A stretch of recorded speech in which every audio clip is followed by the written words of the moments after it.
The phantom vehicles of Route 491.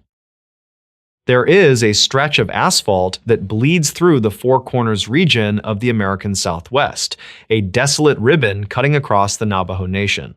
It is a place of striking, barren beauty by day, characterized by jagged red rock formations and oceans of pale sagebrush. But when the sun drops below the horizon, the landscape changes.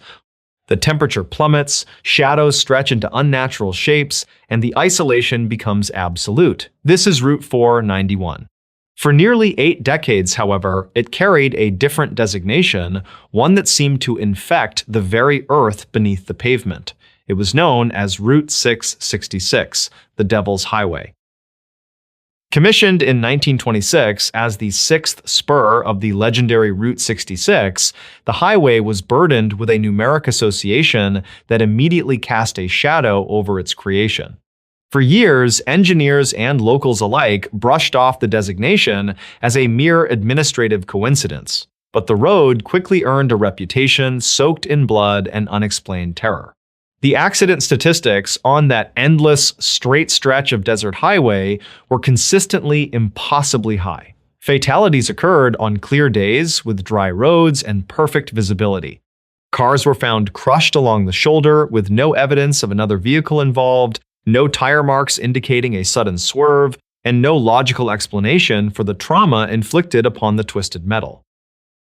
In May of 2003, state officials finally bowed to public pressure and indigenous leaders who argued the number was a cursed relic. The highway signs were replaced, Route 666 became Route 491. The politicians and highway patrol supervisors hoped that scrubbing the mark of the beast from the map would purge the highway of its dark legacy. They believed new metal signs would bring safety.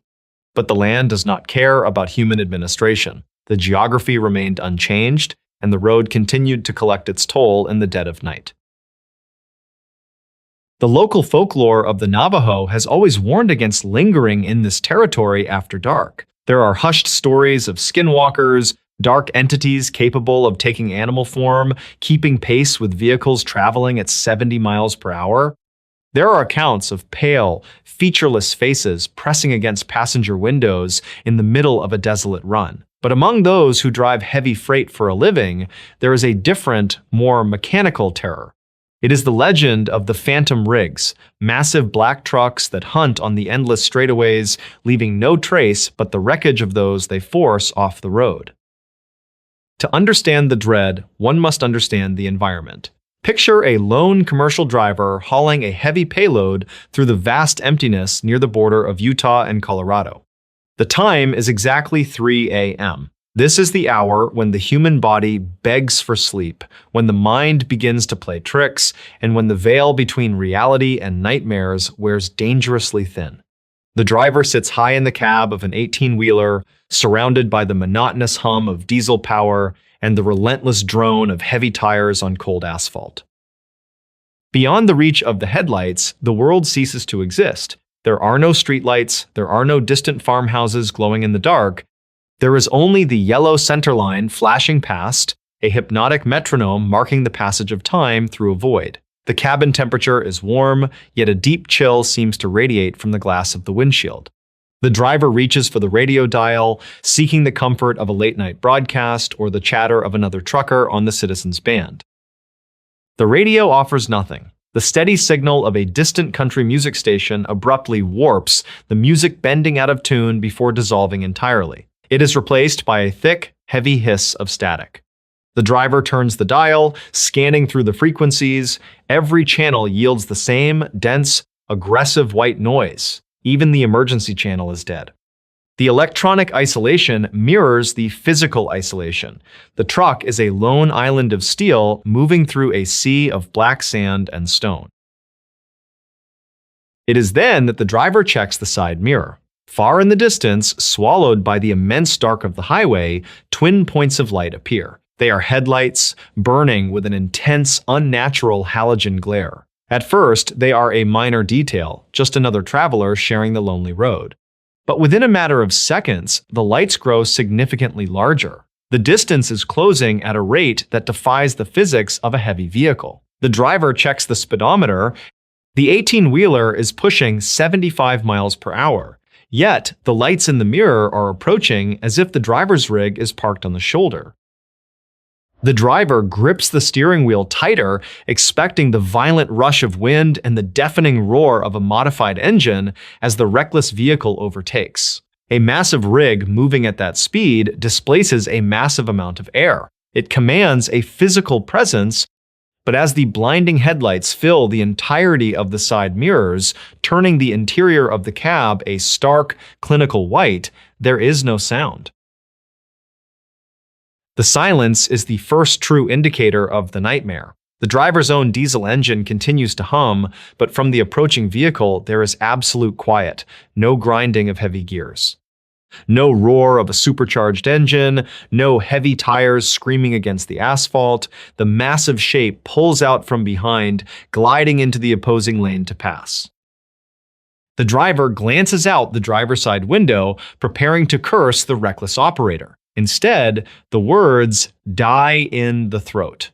The vehicle pulling alongside is another tractor-trailer, but it is deeply wrong. It is a colossal machine painted in a matte black so absolute that it seems to absorb the faint ambient light of the moon.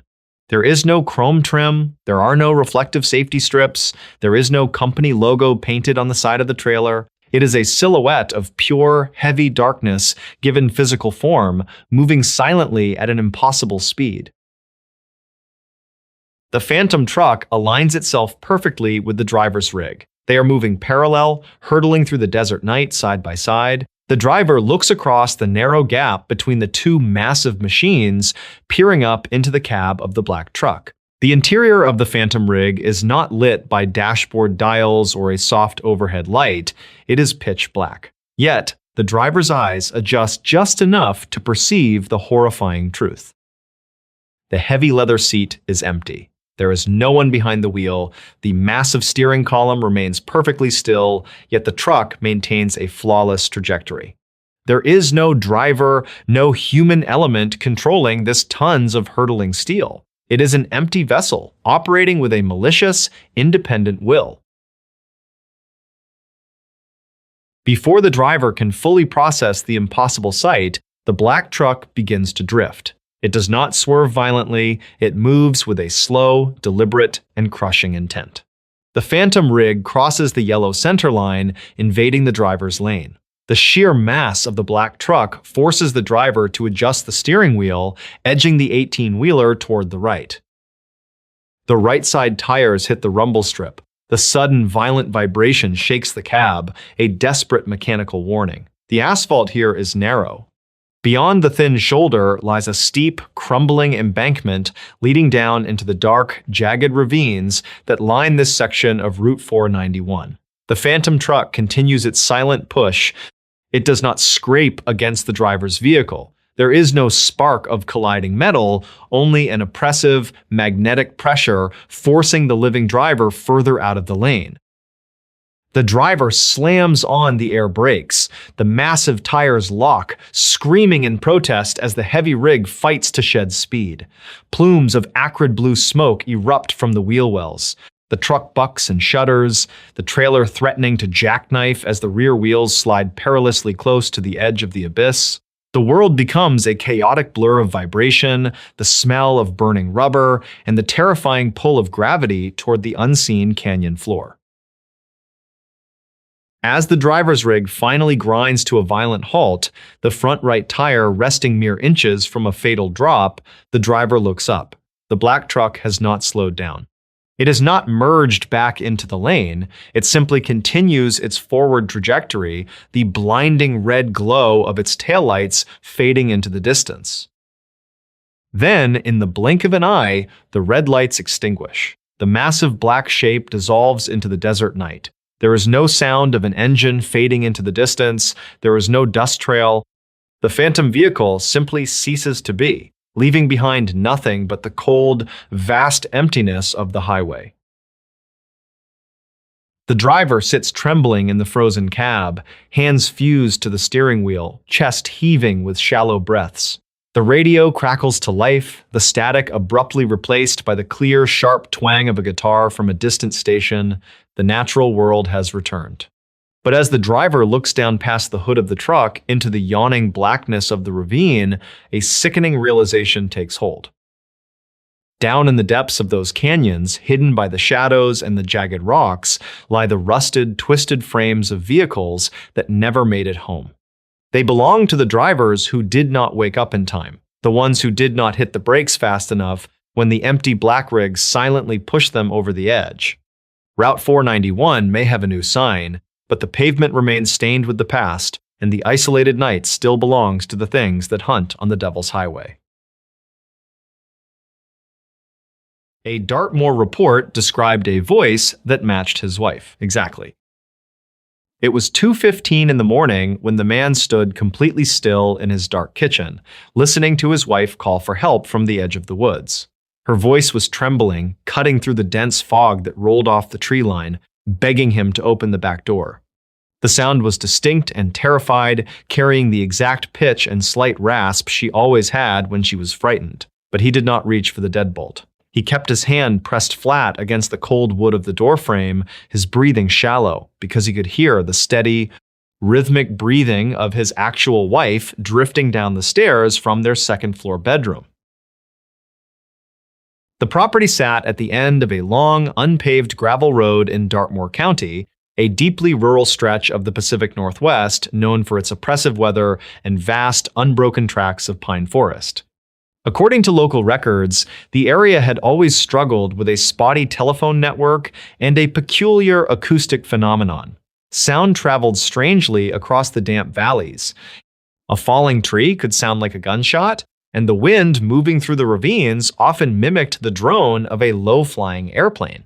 But the voice filtering through the glass of the kitchen door was not a trick of the wind, it was a precise, flawless replication of a human voice layered with artificial emotion.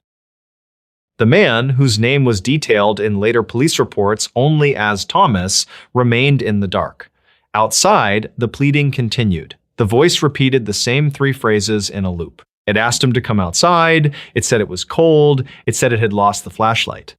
Thomas realized with a sinking sickness that these were the exact phrases his wife had used 3 years earlier during a camping trip in another state when she had briefly lost her way near their tent. The cadence was perfectly preserved, like an audio recording pressed into the damp night air. A heavy silence fell over the yard. The voice stopped mid-sentence, cutting off abruptly without any natural fade or intake of breath. Thomas pressed his cheek against the frosted glass of the back window, peering out into the impenetrable blackness. There was no movement near the tree line. The motion sensor light attached to the garage, which was sensitive enough to trigger when a stray deer wandered past, remained completely dark. Yet, he could hear the unmistakable sound of wet leaves compressing under heavy, deliberate footsteps. They were moving closer to the house, but the rhythm was entirely wrong. It sounded like something walking on two legs, but the steps were spaced too far apart, dragging slightly with every second stride. According to the incident report filed days later, Thomas finally backed away from the door and retrieved a heavy steel flashlight from the kitchen counter. He did not turn it on. He moved silently through the first floor, checking the locks on the heavy oak front door and the sliding glass panels in the living room. Every window was secured. As he stood in the center of the living room, surrounded by the quiet hum of the refrigerator in the adjacent room, a new sound began. It was a soft, rhythmic tapping against the glass of the living room window. Thomas froze. The window was located on the side of the house where the ground dropped away into a steep ravine.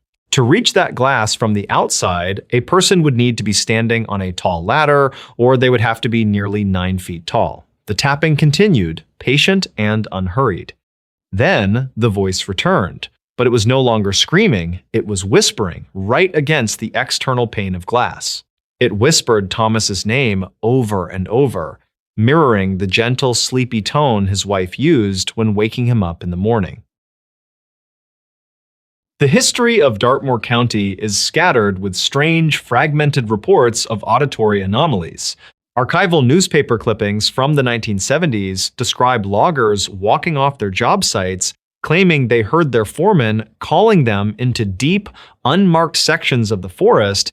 In 1992, a search and rescue team spent 3 days looking for a missing hiker because they kept hearing his voice echoing from the bottom of a limestone gorge. When they finally found the man, he had been deceased for over 48 hours, making it medically impossible for him to have been shouting for help that morning. These incidents were often rationalized as echo delays or the stress-induced auditory hallucinations of exhausted searchers. But standing in his living room, Thomas knew he was not hallucinating. The whisper against the glass was too tactile, too physically present.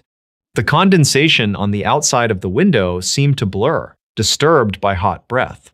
Slowly, Thomas raised the heavy flashlight and clicked the beam on, aiming it directly at the window. The bright circle of light illuminated the swirling fog and the bare branches of an oak tree. There was nothing standing outside the glass. The air was empty. But the whispering did not stop. It simply shifted, the source of the sound moving rapidly along the exterior wall, traveling faster than a human could run. The voice slid along the vinyl siding, moving toward the front porch. Thomas tracked the sound from the inside, his heart pounding a heavy rhythm against his ribs. He heard the wooden planks of the porch groan under a sudden, immense weight. Then came the sound of the front door handle jiggling. It was a violent, frantic rattling, as if someone was desperately trying to force the lock. Thomas raised the flashlight like a weapon, bracing himself. Over the noise of the rattling handle, a new voice spoke. It was deep, panicked, and distinctly male. It was his own voice. The voice outside the door was screaming to let him in. It was a flawless imitation of Thomas shouting for his wife, demanding she unlock the door and call 911. Thomas listened to himself panic. He listened to the exact timbre of his own terror, a terror he was currently feeling but had not yet voiced aloud. The mimicry was so uncanny that for a fleeting, disorienting second, Thomas felt a severe detachment from his own body. He wondered wildly if he was the one trapped outside in the freezing fog, and the thing standing inside the dark hallway was the imposter. Up on the second floor, a floorboard creaked. Thomas snapped out of his paralyzing trance. The noise outside the front door vanished instantly, plunging the house back into suffocating silence. He heard his wife's footsteps moving slowly down the carpeted stairs. She called out his name, her voice thick with sleep and confusion. Thomas immediately warned her to stay back, to stay on the stairs. He kept his flashlight trained on the front door, the solid wood suddenly looking very fragile. She asked him what was going on, why he was standing in the dark. He did not know how to explain that he had just spent 20 minutes listening to both of them beg for their lives from the other side of the walls. They sat together on the floor of the upstairs hallway until dawn, the bedroom door locked, waiting for the sun to burn off the fog. The local police arrived shortly after 8 o'clock in the morning. 2 deputies walked the perimeter of the house while Thomas and his wife watched from the kitchen window. The officers found no signs of forced entry. The locks were intact, the glass was undisturbed, and the motion sensor lights were confirmed to be in perfect working order. However, the official police report noted one peculiar detail that the deputies could not easily dismiss. In the damp soil beneath the living room window, the window that overlooked the steep drop-off into the ravine, there were deep impressions in the mud. They were not footprints, they were long, smooth drag marks, as if something incredibly heavy and completely lacking limbs had pulled itself back and forth beneath the glass. The marks stretched all the way around the foundation of the house, leading up the steps to the front porch, and eventually disappearing into the thick brush at the edge of the tree line. Desperate for proof that they were not losing their grip on reality, Thomas purchased a digital audio recorder from an electronics store 50 miles away. He placed it on the wooden railing of the front porch, wrapped in a plastic bag to protect it from the creeping dampness of the fog. He set it to activate only when it detected a sound louder than a whisper. For 3 nights, the device captured nothing but the low hum of the wind and the occasional patter of freezing rain against the wooden deck. On the 4th morning, the digital display indicated that 42 minutes of audio had been recorded between the hours of 3 a.m. and 4 o'clock in the morning. Thomas and his wife sat at the kitchen table, sunlight streaming through the windows, and pressed play. At first, there was only static. Then, the distinct crunch of gravel. Something heavy was dragging itself up the driveway. The sound was wet, accompanied by a low, rhythmic wheezing that did not sound remotely biological. Then, the voices began. It was not just Thomas and his wife. The recorder had captured a chaotic, layered chorus of conversations. They heard a mail carrier they had spoken to weeks ago asking about a stray dog. They heard a neighbor complaining about a fallen tree. They heard the 911 dispatcher from the night of the first incident repeating her calm, practiced instructions on a loop. The entity outside was practicing. It was sifting through an archive of stolen sounds, testing syllables, adjusting its pitch, searching for the frequency that would compel someone to unlock the door. The most disturbing part of the recording came at the very end. The layered voices abruptly cut out, leaving a hollow, dead silence. Then, a voice spoke directly into the microphone. It was impossibly close, the breathing heavily distorted by the plastic bag. It was the voice of Thomas's wife, humming a tuneless, repetitive melody. It was a melody she only ever hummed while she was completely alone, folding laundry in the basement. The entity had been listening to them long before it ever made itself known. The illusion of safety shattered permanently on a Tuesday evening in late November. The sun had set early, casting long, bruised shadows across the yard. Thomas's wife was in the kitchen, preparing dinner, while Thomas was in the basement organizing a set of tools. The basement was unfinished, a cavernous space of exposed concrete and damp earth, lit by a single bulb swinging from a wire. As he sorted through a box of nails, he heard her call down the wooden stairs. She asked him to come up and look at something outside the window. Her voice was calm, casual, lacking any trace of alarm. Thomas dropped a handful of nails back into the box and began walking toward the staircase. He had his foot on the bottom step when his cell phone vibrated in his pocket. He pulled it out and looked at the screen. It was a text message from his wife. It read that she had just driven into town to pick up milk from the grocery store and would be back in 20 minutes. Thomas stared at the glowing screen, the cold air of the basement suddenly feeling like ice against his skin.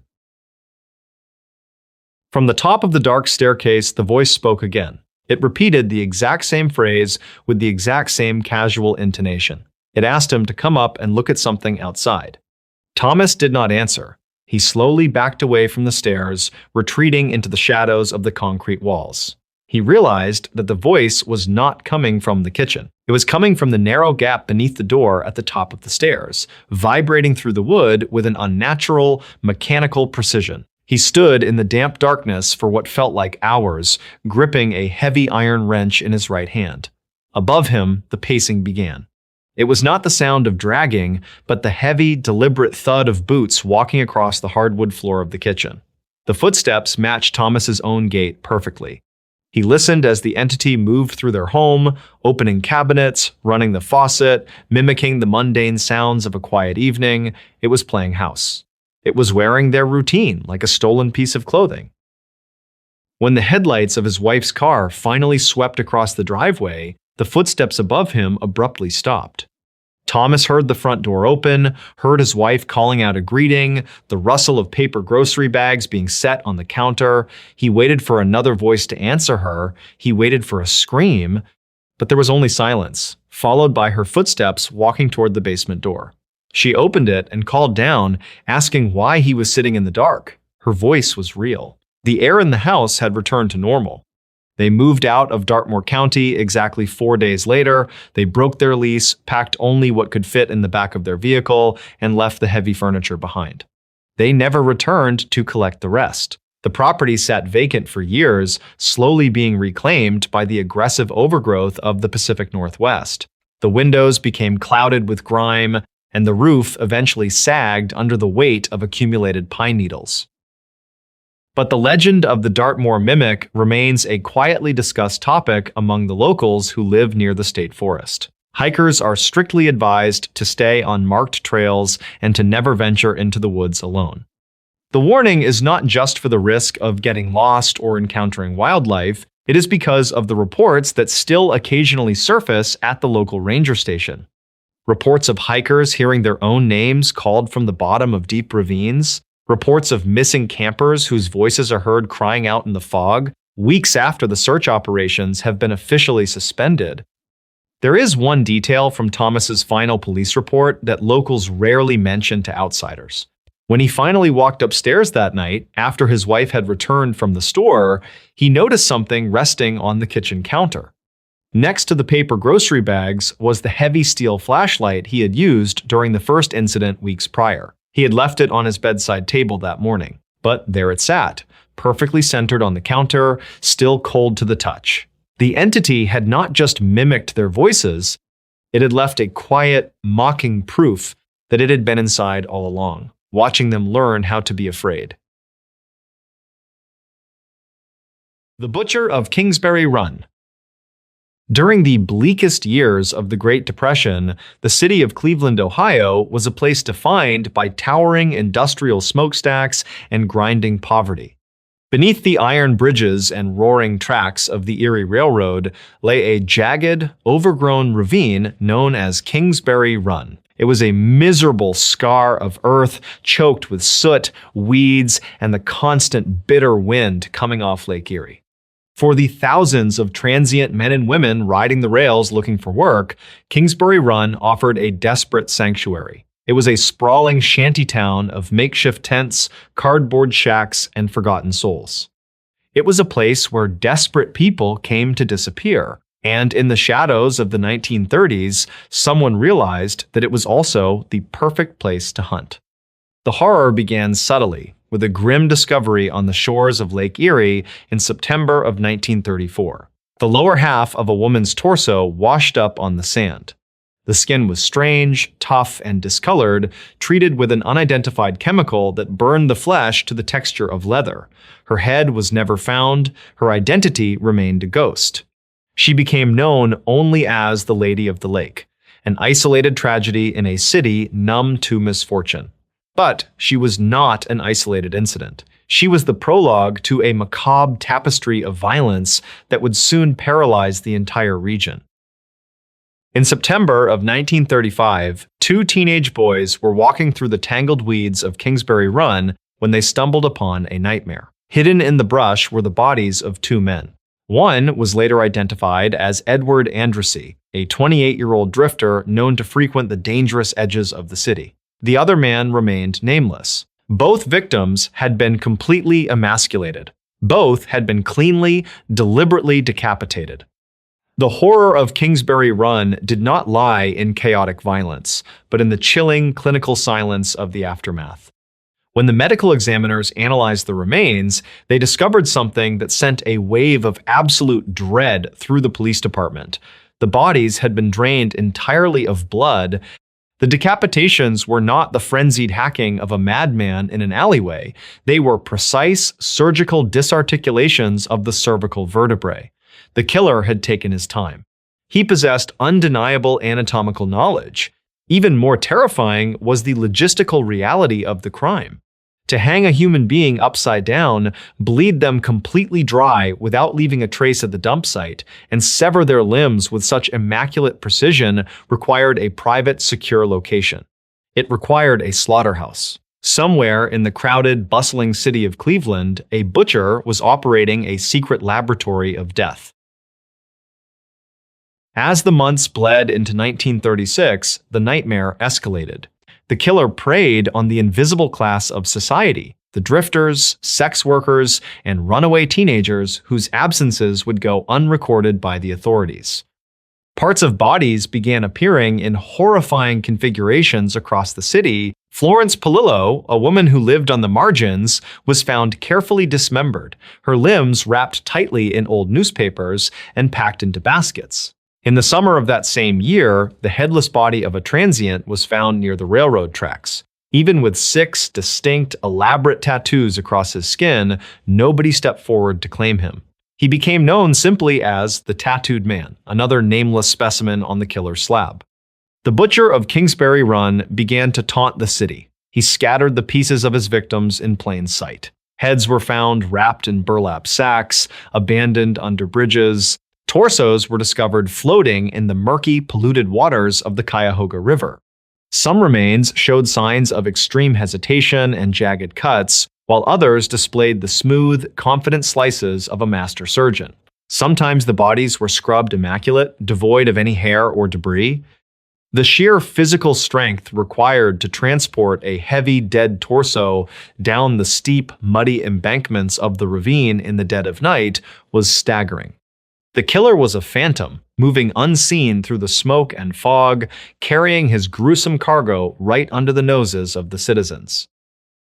The terror reached such a fever pitch that the city turned to a legend for salvation. Eliot Ness, the famous federal agent who had famously battled Al Capone in Chicago, had recently been appointed as Cleveland's safety director. Ness brought a reputation of untouchable justice, vowing to clean up the corruption and the crime that choked the city's streets. But the butcher did not operate in the world of organized crime. He did not care about badges, headlines, or the law. He operated in a dark, primal realm that the brilliant detective could not penetrate. Ness threw the full weight of his authority at the case. He organized massive sweeps of the shantytowns, detectives interviewed thousands of citizens, fingerprints were taken from transients, and the plaster death masks of the unidentified victims were displayed in public exhibitions, their vacant eyes pleading with the crowds for a name. But the silence remained absolute. The killer left no fingerprints, no murder weapons, and no witnesses. The roaring trains of the Erie railroads swallowed any screams, and the soot of Kingsbury Run buried any footprints. By August of 1938, the butcher's confidence mutated into pure arrogance. In a silent, devastating declaration of supremacy, the killer deposited the dismembered remains of 2 victims in a trash dump located directly in the line of sight of Eliot Ness's office window. It was a personal insult. It was a message written in human remains, proving that no matter how powerful the law believed itself to be, the butcher owned the shadows of Cleveland. Driven to the edge of despair and realizing he was fighting an invisible monster, Ness made a controversial and desperate decision. He determined that if he could not catch the predator, he would destroy the hunting ground. In the early hours of the morning, just days after the final bodies were discovered, Ness led a massive police raid into the heart of Kingsbury Run. Officers dragged the freezing, terrified vagrants from their makeshift homes, forcing them out of the ravine. Then, under Ness's direct orders, they poured kerosene over the tents, the shacks, and the garbage. They struck matches. The resulting inferno consumed Kingsbury Run. Flames leapt into the smog-choked sky, burning the shantytown to ash. It was a heavy-handed, brutal act that displaced hundreds of destitute people who had nowhere else to go. The fire sterilized the ravine, turning the sprawling encampment into a smoldering, blackened wasteland. It was an act of profound frustration, the desperate thrashing of a lawman who had finally met an evil he could not arrest. The burning of Kingsbury Run marked the end of the official murders. The headless bodies stopped appearing in the weeds, but the closure was an illusion. The butcher was never caught. The city's primary suspect was an incredibly intelligent, deeply disturbed surgeon with a history of severe mental instability. Ness interrogated the doctor relentlessly in a hotel room for days, pushing for a confession, but the evidence was entirely circumstantial. Knowing the law could not touch him without proof, the surgeon voluntarily committed himself to an asylum, placing himself safely beyond the reach of the police. From the quiet security of his institutionalized life, he allegedly spent the next several years sending cryptic, mocking postcards to Eliot Ness, ensuring the famous detective would never forget his ultimate failure. The Great Depression eventually faded, and the ashes of Kingsbury Run were swallowed by modern development. But the heavy, suffocating dread of the unsolved case never truly lifted from the city. Out of 12 officially recognized victims, only 2 were ever definitively identified. The rest remained nameless, their meticulously severed remains buried in potter's fields. Somewhere in the 1930s, a man with the hands of a surgeon and the mind of a monster packed up his secret laboratory and walked quietly back into society, taking the answers with him. All that remains are the plaster casts of the forgotten faces, staring blindly from archive shelves, forever waiting for the names that the butcher took away. A case from 1998 in the Smoky Mountains was never closed. The dark green canvas backpack was found resting perfectly upright on a moss-covered log 7 miles off the designated trail. It was unzipped just enough to let the morning rain gather inside, yet the exterior remained unnaturally clean. There was no mud on the straps, no tear in the fabric from the dense thorns of the surrounding rhododendron thickets. It sat there in the heavy gray fog as if it had been placed by careful, deliberate hands only moments before the search team arrived. But there was no one around. There was only the endless, suffocating silence of the deep woods. The Great Smoky Mountains contain hollows and ravines that rarely see sunlight. In late October of 1998, the fog rolled through these valleys thick enough to swallow a person whole. A 32-year-old hiker traveling alone had walked into this mist 5 days earlier and simply ceased to exist. He had left no itinerary at the ranger station, only a brief note on the dashboard of his sedan parked near the trailhead. The note said he would return by Sunday evening. When Tuesday morning arrived with no sign of him, the search began. At first, the authorities treated it as a routine rescue operation. Hikers wander off the paths often. They twist ankles in the slick rocks, they lose their bearings in the sudden shifts of weather, they hunker down and wait for the flashlights of the search parties. But by the 4th day, the mood among the volunteers had shifted. The tracking dogs, usually reliable even in the damp mountain air, began to behave strangely. They would pull their handlers toward a specific ravine only to stop dead at the tree line, whine, and refuse to step any further into the brush. The discovery of the backpack on the 5th day was the first concrete piece of evidence. Inside, investigators found a spare wool sweater, a half-empty canteen, a topography map folded perfectly along its creases, and a single roll of 35mm film. There was no food, no compass, and no sleeping bag. The lead ranger noted in his report that the placement of the bag felt wrong. It was perched too precariously on the rotting log.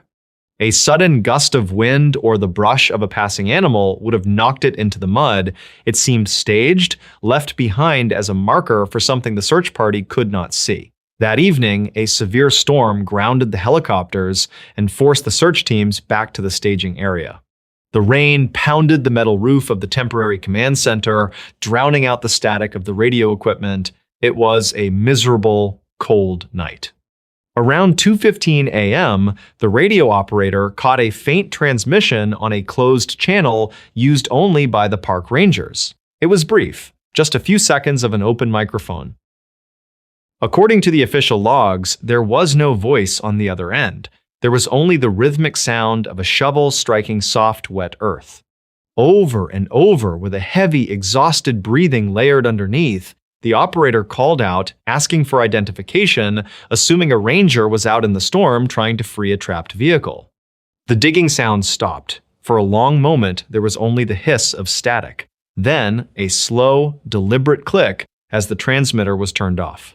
The operator logged the event, feeling a sudden chill that he could not explain. The following morning, a specialized tracking team descended into the hollow where the backpack had been found. The rain had washed away most of the forest floor, turning it into a river of brown sludge. Yet, incredibly, they found footprints. They were isolated, appearing abruptly in a patch of soft clay near a swollen creek. But the stride of the prints was unnatural. The distance between the left foot and the right was nearly 6 feet. No human could walk with a stride that wide without running, yet the depth of the impressions suggested a slow, agonizingly heavy walk. The footprints did not trail off. They simply stopped. The final print was sunk deep into the clay, right at the edge of a sheer drop-off that plummeted 70 feet into a gorge of jagged slate. The searchers peered over the edge, expecting to find a broken body at the bottom, but there was nothing. No torn branches, no disturbed rocks, no blood, just the rushing water of the creek far below. A photographer with the search unit took 3 Polaroid pictures of the strange tracks. He placed them in a manila folder, sealing it with standard evidence tape. The folder was handed over to the chief investigator and locked in the evidence safe at the main ranger station that afternoon. The investigation was moving from a rescue mission to something much darker. though no one wanted to say it out loud. 3 days later, 2 local hunters who had joined the search effort reported finding a campsite. It was located an impossible 14 miles deep into the park in a sector of wilderness that was virtually impenetrable due to deadfall and briars. It took an entire afternoon for a ranger team to hack their way through the underbrush to reach the coordinates. What they found defied all logical explanation. A small single-person tent was set up in a small clearing, but it was not on the ground. The tent was suspended nearly 30 feet in the air, wedged tightly into the thick branches of an ancient oak tree. It was perfectly pitched, the nylon pulled taut, the stakes driven deep into the thick, rotting bark of the upper limbs. To assemble a tent with such precision on the ground was standard. To do it suspended 30 feet above the forest floor without ropes or climbing gear was something else entirely. A climber was brought in to scale the oak and inspect the tent. The rest of the team waited below in the silence of the growing dusk. According to the climber's statement, the zipper of the tent was secured from the outside. When he carefully pulled it open, shining his flashlight into the dark nylon cavity, he found it completely empty. But it was not undisturbed. The floor of the suspended tent was covered in a thick layer of crushed, dry autumn leaves, arranged perfectly into the shape of a sleeping human figure. The unnerving discoveries began to take a toll on the search teams. Volunteers stopped showing up, rumors began to circulate in the surrounding towns. Locals spoke of the old legends of the mountains, of things that lived deep in the hollows that could mimic the shapes of the lost. The police officially dismissed these rumors, focusing instead on the tangible evidence gathered so far. But the tangible evidence was about to become a problem.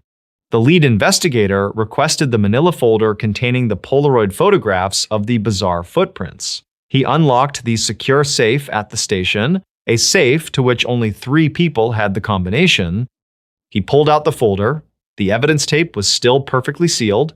The signature across the seam was unbroken, but when he cut the tape with his pocket knife and opened the folder, it was empty. The photographs were gone. There was no logical way they could have been removed without tearing the envelope or breaking the seal. Confusion gave way to quiet panic within the precinct. The investigator immediately went to the audio archives to retrieve the cassette tape recording of the strange 2 a.m. radio transmission. He found the labeled plastic case sitting neatly on its designated shelf. He opened it, ready to play the sound of the digging for a newly assigned detective. The case contained a completely blank cassette. The tape had been entirely unspooled and cut out, leaving only the clear plastic reels.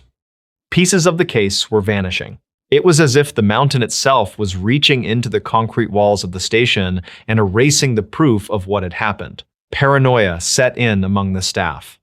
Accusations of tampering were whispered in the hallways, but no one could explain how or why a deputy would steal a photo of a footprint or a recording of static. The final piece of evidence remained: the single roll of 35mm film found in the abandoned backpack. It had been sent to a secure lab in a neighboring county to be developed, far away from the local station. A week after the search had stalled, a plain envelope arrived on the investigator's desk containing the developed photographs. There were 24 exposures on the roll. The first 22 were completely black. The lab technicians noted that the lens cap must have been on, or the photos were taken in absolute darkness without a flash. But the final 2 photographs contained images. The investigator laid them out on his desk under the harsh fluorescent light of his office. The 23rd photograph was taken in the woods, clearly at night. The harsh glare of the camera flash illuminated a thick wall of briars and twisted rhododendron branches. But slightly off-center, partially obscured by the leaves, was a figure. It was incredibly tall, easily over 7 feet, wrapped entirely in dark, wet canvas. It had no discernible face, just a pale, smooth surface where features should have been. It stood perfectly still among the thorns, facing the camera. The 24th photograph was the most disturbing. It was taken from a low angle, pointing straight up into the canopy of a massive oak tree. The flash caught the underside of a nylon tent suspended high in the branches. But the tent was not empty in this picture. a heavy, dark shape pressed against the thin nylon floor from the inside, bowing the material downward. And hanging by a single strap from a branch just below the tent, swinging slightly in the blurred exposure of the camera, was the hiker's dark green canvas backpack.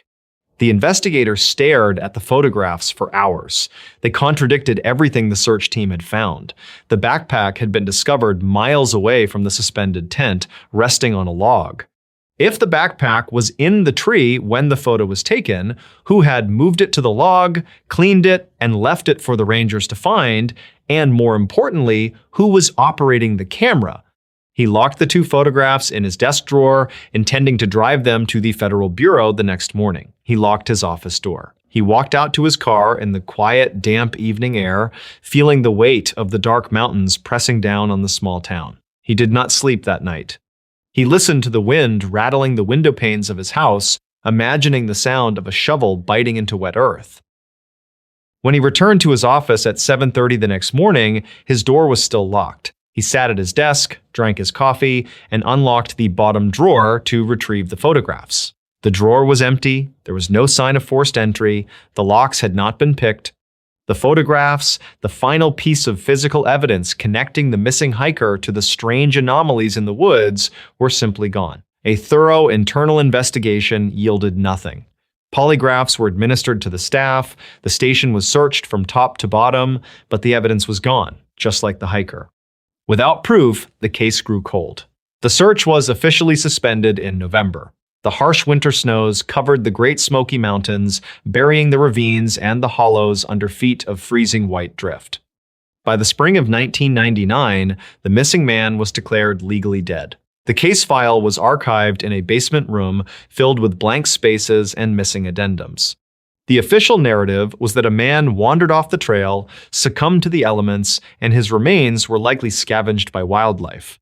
It was a clean, logical story that the public could accept. But those who had been in the woods during those 5 days knew the truth was much darker. They remembered the wide, unnatural footprints. They remembered the empty tent suspended in the canopy. And the investigator remembered the pale, featureless face staring through the briars in a photograph that no longer existed.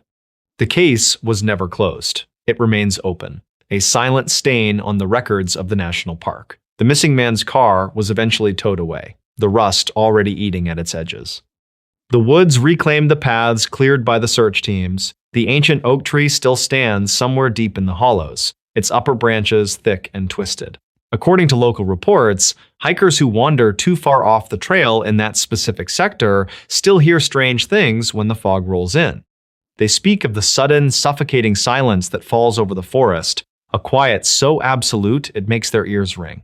And occasionally, very late at night, campers claim to hear the rhythmic, distant sound of a shovel striking wet earth, digging a hole that no one will ever find.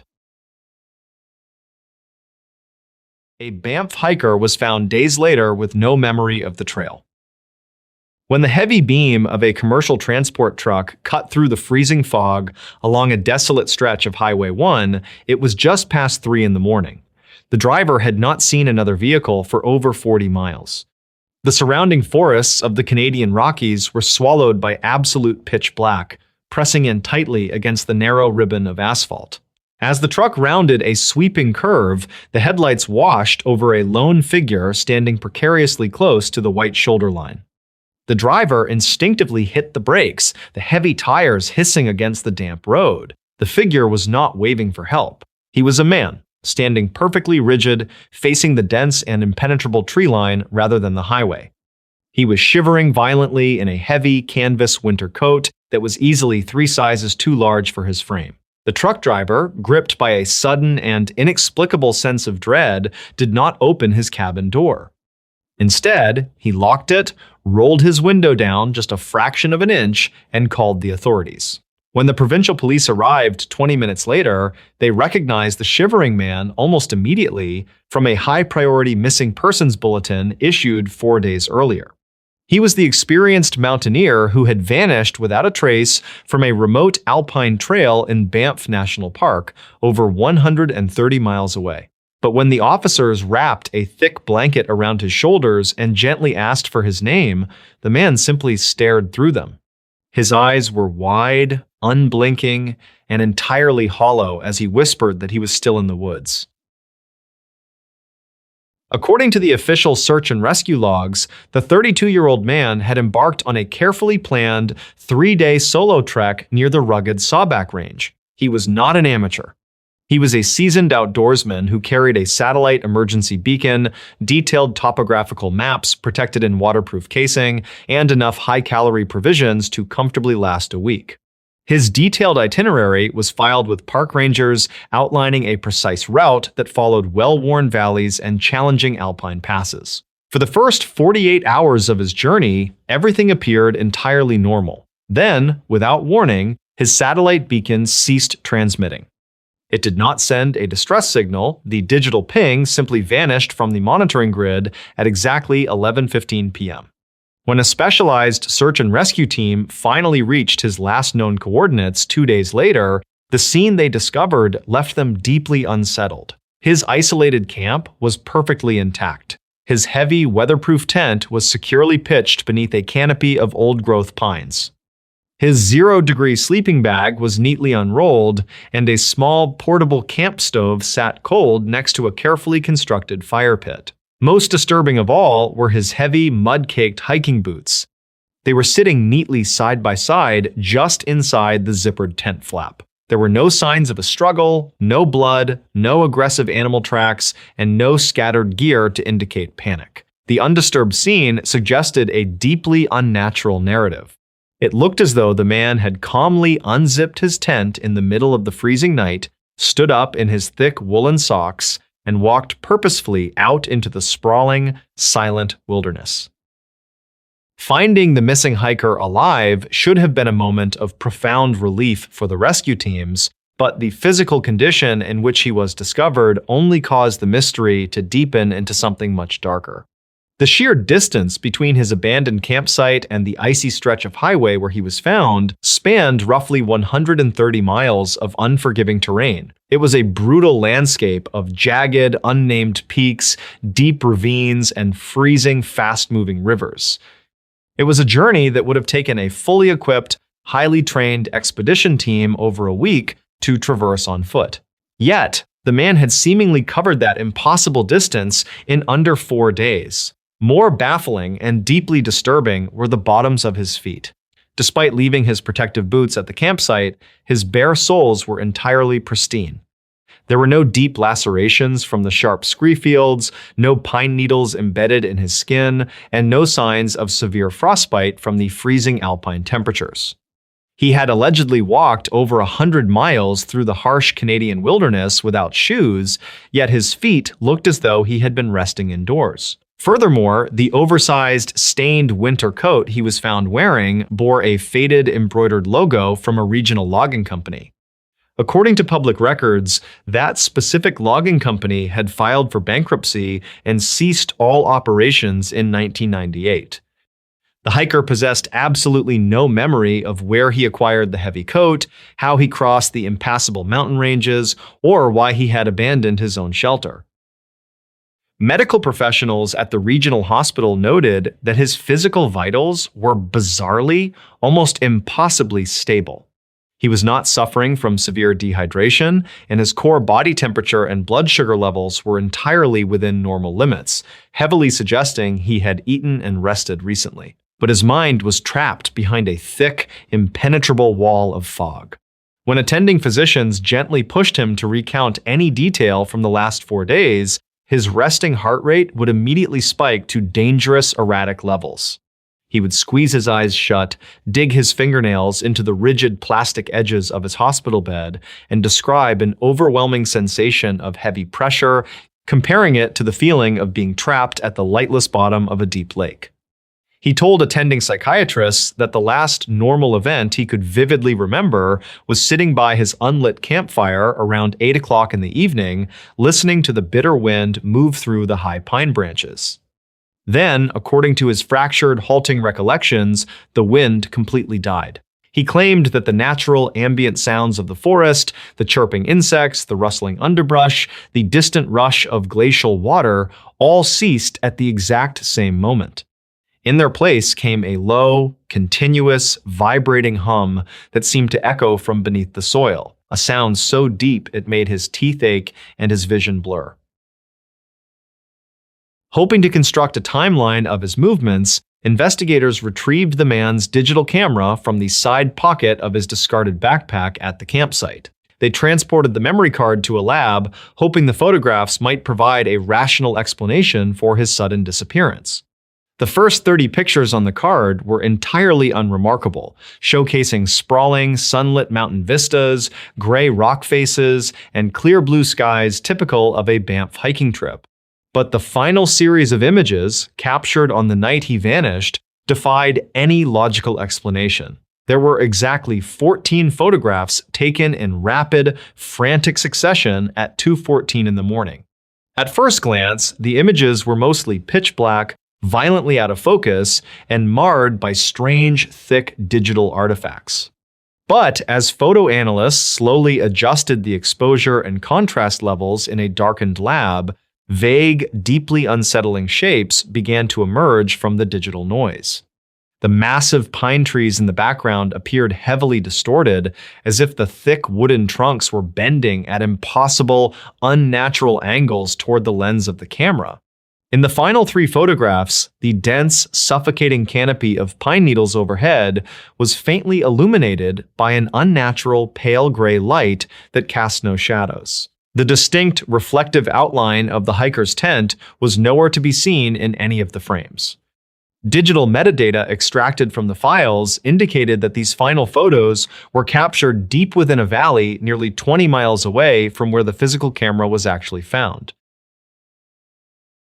The hiker remained in a secure psychiatric ward under close medical observation for over 2 weeks. During that extended period, his missing memories did not naturally return, but highly specific, disturbing behavioral tics began to surface.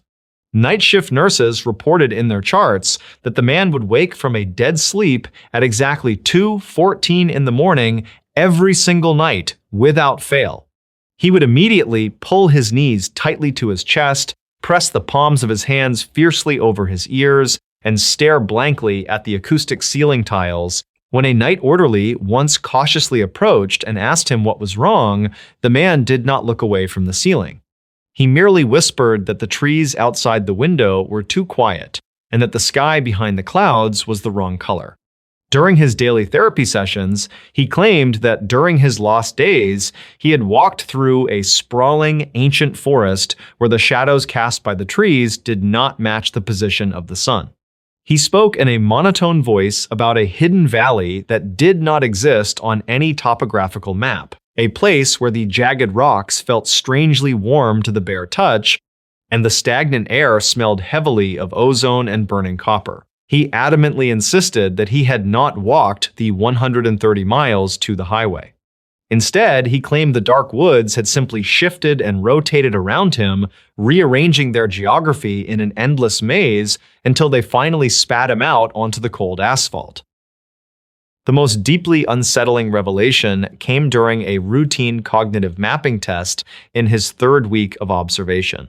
A specialist asked the man to draw a simple map of his planned route on a large sheet of paper, hoping the physical, repetitive act of tracing his steps might unlock a suppressed memory fragment.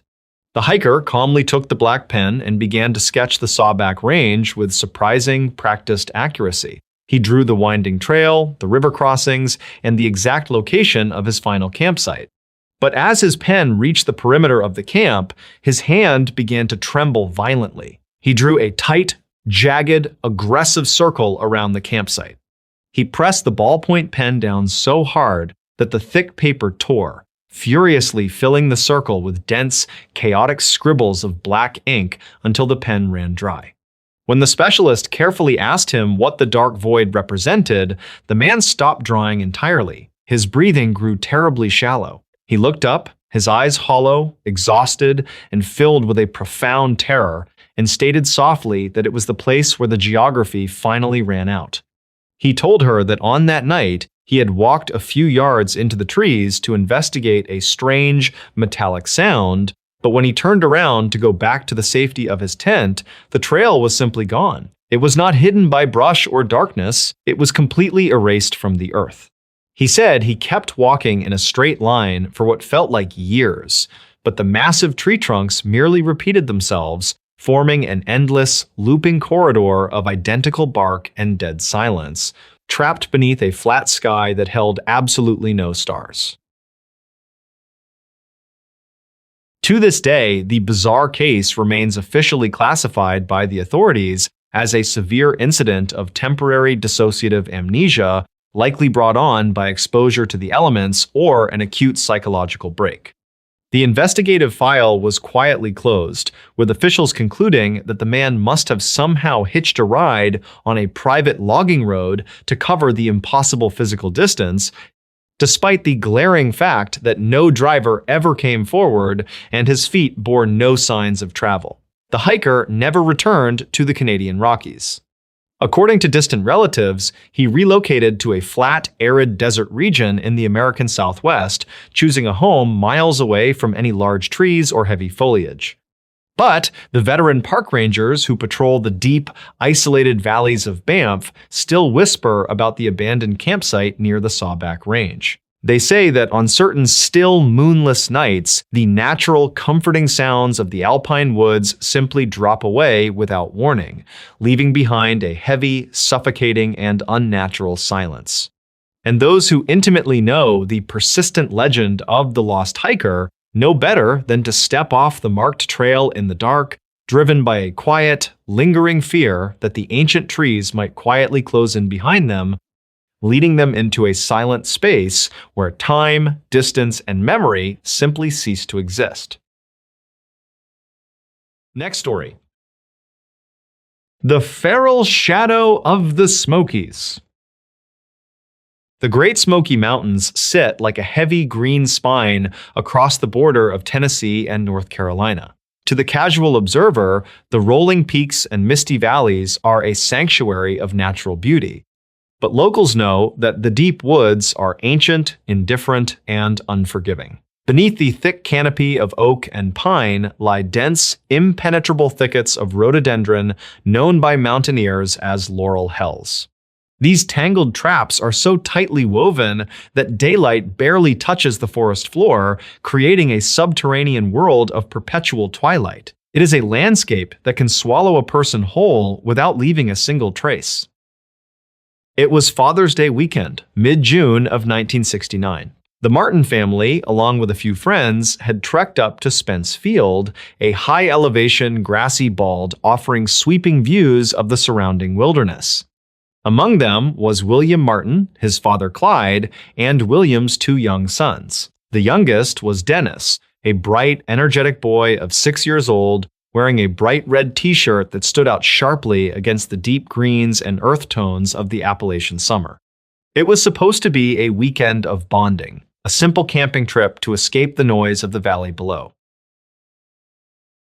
By 4:30 in the afternoon, the adults were resting on the grass, watching the children play. The boys had hatched a plan to sneak up and startle the adults. 3 of the older boys went one way, while 6-year-old Dennis, wanting to be part of the game, slipped behind a large bush on the edge of the clearing. It was a harmless childhood maneuver. The distance from the adults to the bush was less than 50 feet. The older boys jumped out from their hiding spots, laughing as they surprised the men. Everyone smiled, waiting for the youngest to emerge and take his turn.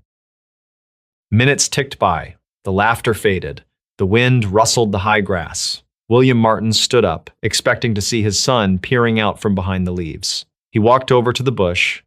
Dennis was not there. William called his name, his voice echoing lightly against the tree line. There was no answer. He walked past the edge of the clearing, looking down into the dense tree cover. The forest was perfectly still. There was no sound of a struggle, no snapping of twigs, no rustling of branches, and no footsteps retreating into the brush. Dennis Martin had vanished in the span of perhaps 3 minutes, stepping out of the visible world and into the shadows. The immediate panic of a parent set in, followed rapidly by an organized search. Park rangers were notified, and within hours, the trails were swarming with volunteers. But the mountains were already conspiring against them. That evening, a torrential downpour slammed into the Smokies. 3 inches of freezing rain washed over the ridges in a matter of hours, erasing any footprints, destroying scent trails, and turning these steep, muddy ravines into treacherous death traps. The temperature plummeted. While the search desperately expanded at Spence Field, a separate, deeply unsettling incident was unfolding a few miles away near Rowan's Creek. Harold Key and his family had been hiking in the area that same afternoon. Around the exact time Dennis vanished, the Key family was startled by a sound that would haunt them for the rest of their lives. It was not the bark of a coyote or the growl of a black bear. Harold later described it to investigators as a sickening scream. It was a horrific, ragged wail that sounded undeniably human, yet carried a pitch of pure, primal terror. Harold looked up toward the ridge where the scream had originated. Through the gaps in the heavy timber, he saw movement. A figure was moving rapidly across the uneven, treacherous terrain. It was massive, moving with a fluid, terrifying speed that no normal hiker could achieve in that brush. Harold noted that the figure appeared entirely unkempt, covered in dark, matted hair or dark, ragged clothing. Most chilling of all, the massive figure was carrying something draped over its thick shoulder as it ran. It crested the ridge and disappeared into the deepest part of the forest, moving with the silent, predatory grace of something that belonged in the wild. When Harold Key reported this to the authorities, his account touched upon a dark, unspoken vein of Appalachian lore. For generations, whispers had circulated through the isolated mountain communities about feral humans. These were not mere hermits, but generations of outcasts who had retreated into the deepest, unmapped cave systems of the Smokies centuries ago. The legends spoke of devolved, territorial clans who hunted the deep woods, surviving entirely off the grid, stripped of their humanity. They were the shadows at the edge of the firelight, the watchers in the laurel hells. They did not hunt for sport. They took what wandered too close to their domain. The search for Dennis Martin quickly escalated into the largest in the history of the national park. But as days turned into a week, the nature of the operation shifted in a way that deeply unnerved the local volunteers. The United States Army Special Forces, the legendary Green Berets, arrived in the mountains. This was an unprecedented response for a missing child case. They arrived in full combat gear, heavily armed with military-grade weaponry. The Green Berets did not integrate with the park rangers or the civilian search parties. They established their own base camps, set up closed perimeters, and operated in complete secrecy. Volunteers noted that the soldiers were not walking the trails looking for a boy, they were systematically sweeping the most remote, treacherous ravines, moving in tactical formations with their weapons drawn. A chilling realization began to spread through the search camps. You do not send heavily armed commandos into a national forest to find a 6-year-old boy. You send them to hunt whatever took him. Despite the overwhelming manpower, not a single trace of Dennis Martin was ever found. Not a shoe, not a fragment of bone, and not a single shred of his bright red shirt. The official investigation eventually concluded, attributing his disappearance to exposure or perhaps an animal attack, though no evidence supported either theory. The Federal Bureau of Investigation heavily downplayed Harold Key's testimony, officially classifying his sighting as a hunter or a bear, entirely ignoring his description of the sickening scream and the dark figure carrying a burden. The case was quietly closed, but the mountains do not forget. The silence in the deep ravines around Spence Field still feels heavier than in other parts of the park. The feral shadow that Harold Key saw was never identified, and the true objective of the Green Berets remains locked in military archives. The terrifying reality remains that a young boy stepped behind a bush and was silently, instantly absorbed by the ancient forest. It leaves those who walk the remote trails of the Smokies to wonder, as they look into the impenetrable darkness of the Laurel Hells, if something wild and unseen is looking back. The Ashes of the Sodder Children. The Appalachian Mountains in late December hold a very specific kind of cold. It is a damp, biting chill that seeps through the wooden floorboards of old houses and settles deep into the marrow of the people who live there. In the small, quiet town of Fayetteville, West Virginia, the night of Christmas Eve in the year 1945 was meant to be one of warmth and chaotic joy. The Sodder family home, a large two-story timber house situated on a quiet stretch of road, was overflowing with life. George and Jenny Sodder, Italian immigrants who had built a comfortable life and a respectable hauling business, were raising 9 of their 10 children under that roof, their eldest son away serving in the military. It was a house full of noise, laughter, and the bright, frantic anticipation of Christmas morning. But the dense woods surrounding the property were silent, hiding secrets in the deep shadows that stretched toward the porch. To understand the nightmare that consumed the Sodder family, one must first look at the shadows that had been gathering around them in the months prior. George Sodder was a man of strong convictions. He was openly opposed to the fascist regime of Benito Mussolini, a stance that had earned him quiet enemies within the local immigrant community. The animosity was not just whispered, it had materialized on his doorstep. Earlier that fall, a visiting life insurance salesman, enraged by George's political arguments, had pointed a trembling finger at the house and sworn that it would go up in smoke and that George's children would be destroyed. A few weeks later, a drifter looking for work had wandered onto the property, staring intently at the fuse boxes on the side of the house.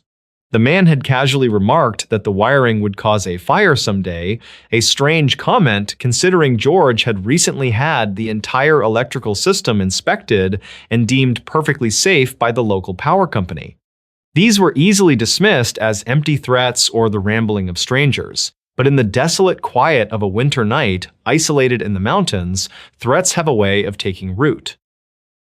The evening of December 24th began with the mundane comforts of the holidays. 5 of the younger children, 14-year-old Maurice, 12-year-old Martha, 9-year-old Louis, 8-year-old Jenny, and 5-year-old Betty begged their mother to stay up past their bedtime to play with the new toys they had opened early. Jenny agreed, under the condition that they remember to feed the cows and close the chicken coops before they finally went to sleep.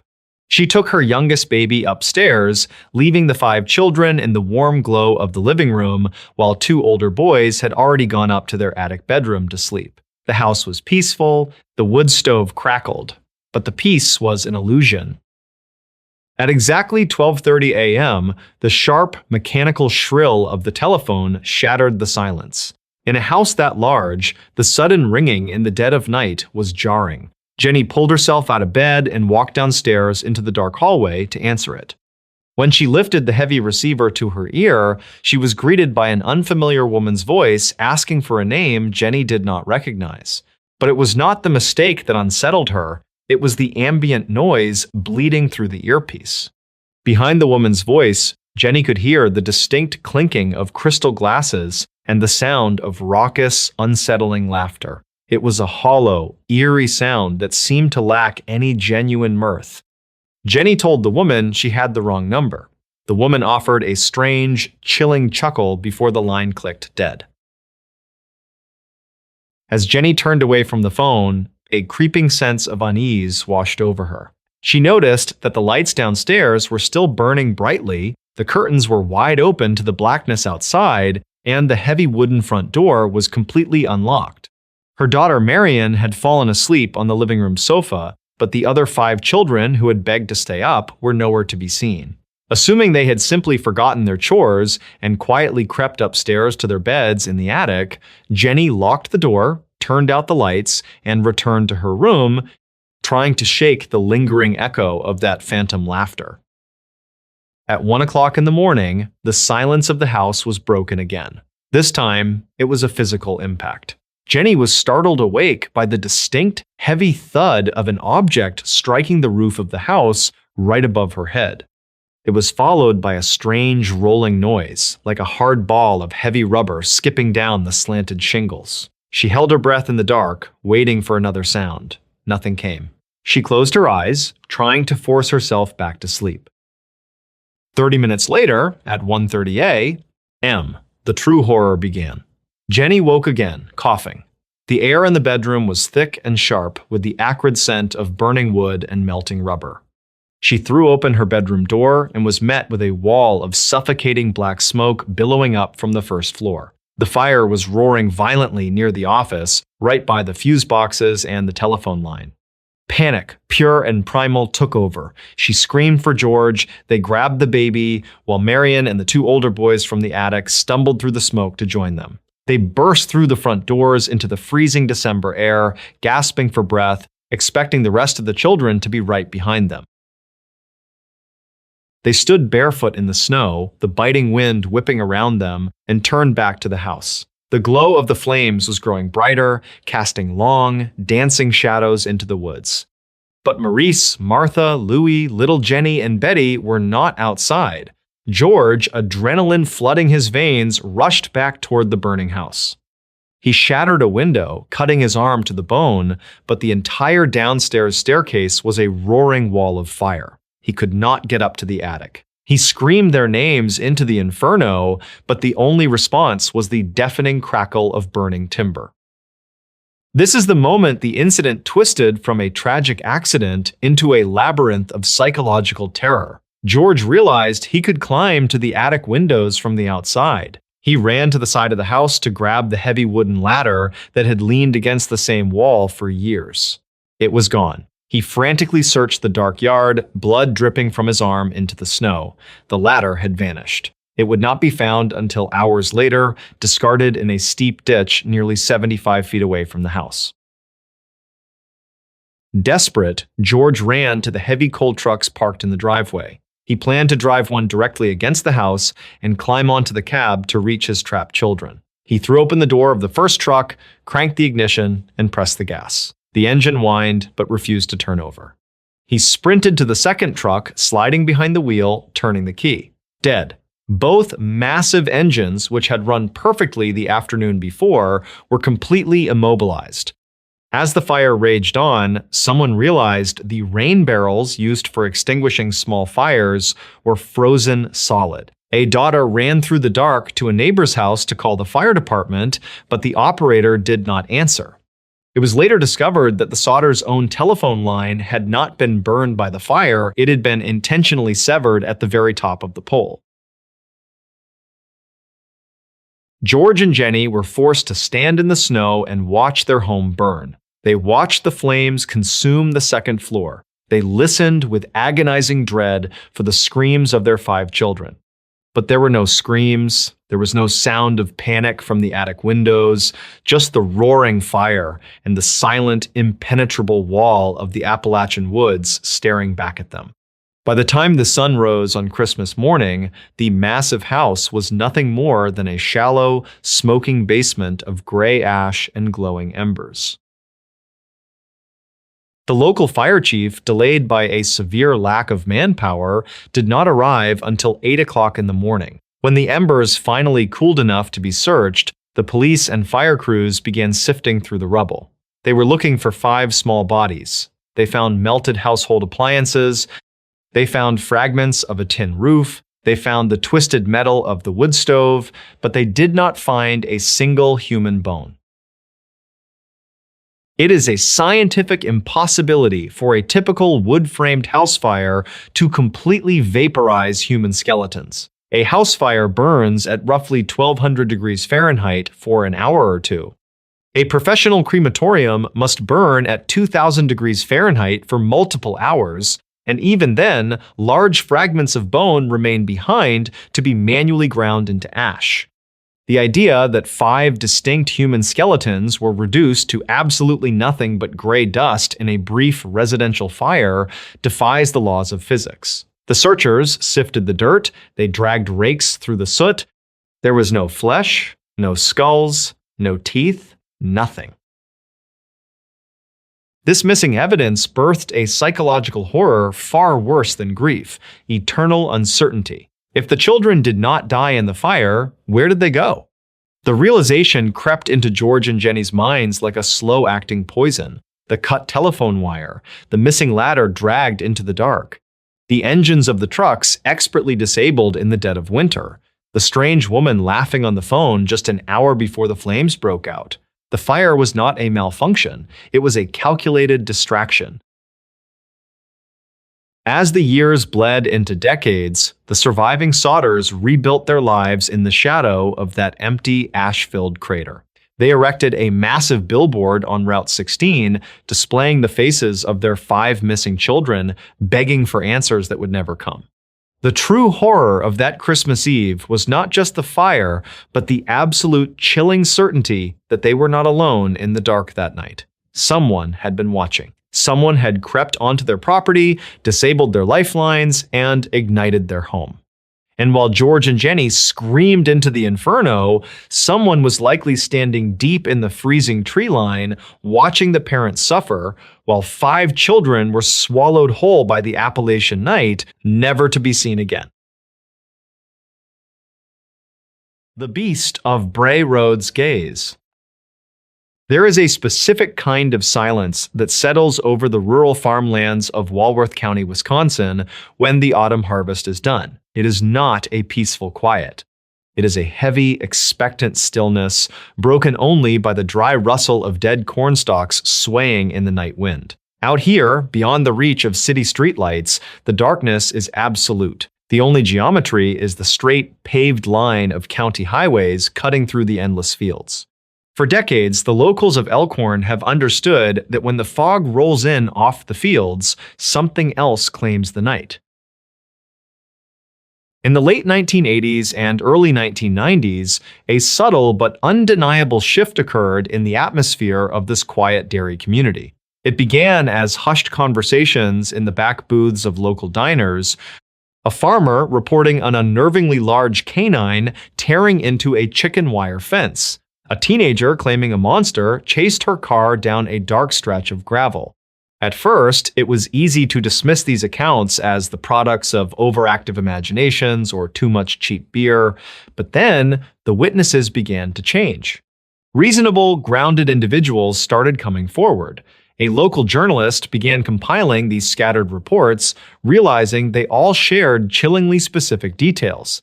Even off-duty police officers and seasoned hunters admitted to seeing something out on the lonely stretches of asphalt that defied natural explanation. They called it the Beast of Bray Road. The descriptions were terrifyingly consistent. It was not a wolf, nor was it a bear. Witnesses spoke of a creature with dark, matted fur, a broad chest, and a snout resembling a canine, yet it possessed an anatomy that allowed it to kneel, grasp, and move with a sickeningly human grace. The local lore did not paint a picture of a phantom or a ghost, it painted a picture of flesh, bone, and muscle. It was an apex predator, existing quietly in the peripheral vision of the modern world, only stepping into the light when it chose to. The true horror of Bray Road does not rely on folklore. It relies on the primal vulnerability of being utterly alone in the dark. It is a vulnerability understood entirely by those who find themselves navigating the dense, freezing fog that blankets the Wisconsin flatlands deep in the early hours of the morning. It is nearing 2:15 a.m. The air outside is cold enough to leave a thin layer of frost on the skeletal branches of the oak trees lining the roadside. A solitary car moves along the blacktop, its tires hissing against the damp asphalt.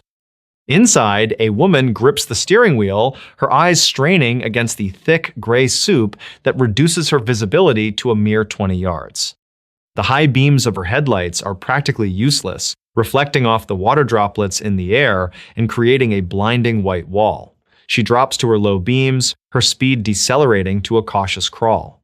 There is no radio signal out here, only the low, steady hum of the engine and the rhythmic squeak of the windshield wipers cutting through the mist. The isolation is total. If the engine were to stall, the nearest farmhouse is miles away, its occupants long since asleep. In this enclosed space, surrounded by the vast, unseen wilderness, the car feels less like a sanctuary and more like a fragile metal cage. Up ahead, on the right shoulder of the road, a shadow bleeds through the fog. At first, it is just an indistinct mass, darker than the surrounding night. The driver taps her brakes, anticipating a stray deer or perhaps a neighbor's loose cow. As the car inches closer, the headlights begin to carve out the shape of the obstruction. It is not a cow. It is an enormous, dark figure crouched low to the ground, positioned over the mangled remains of a freshly killed white-tailed deer.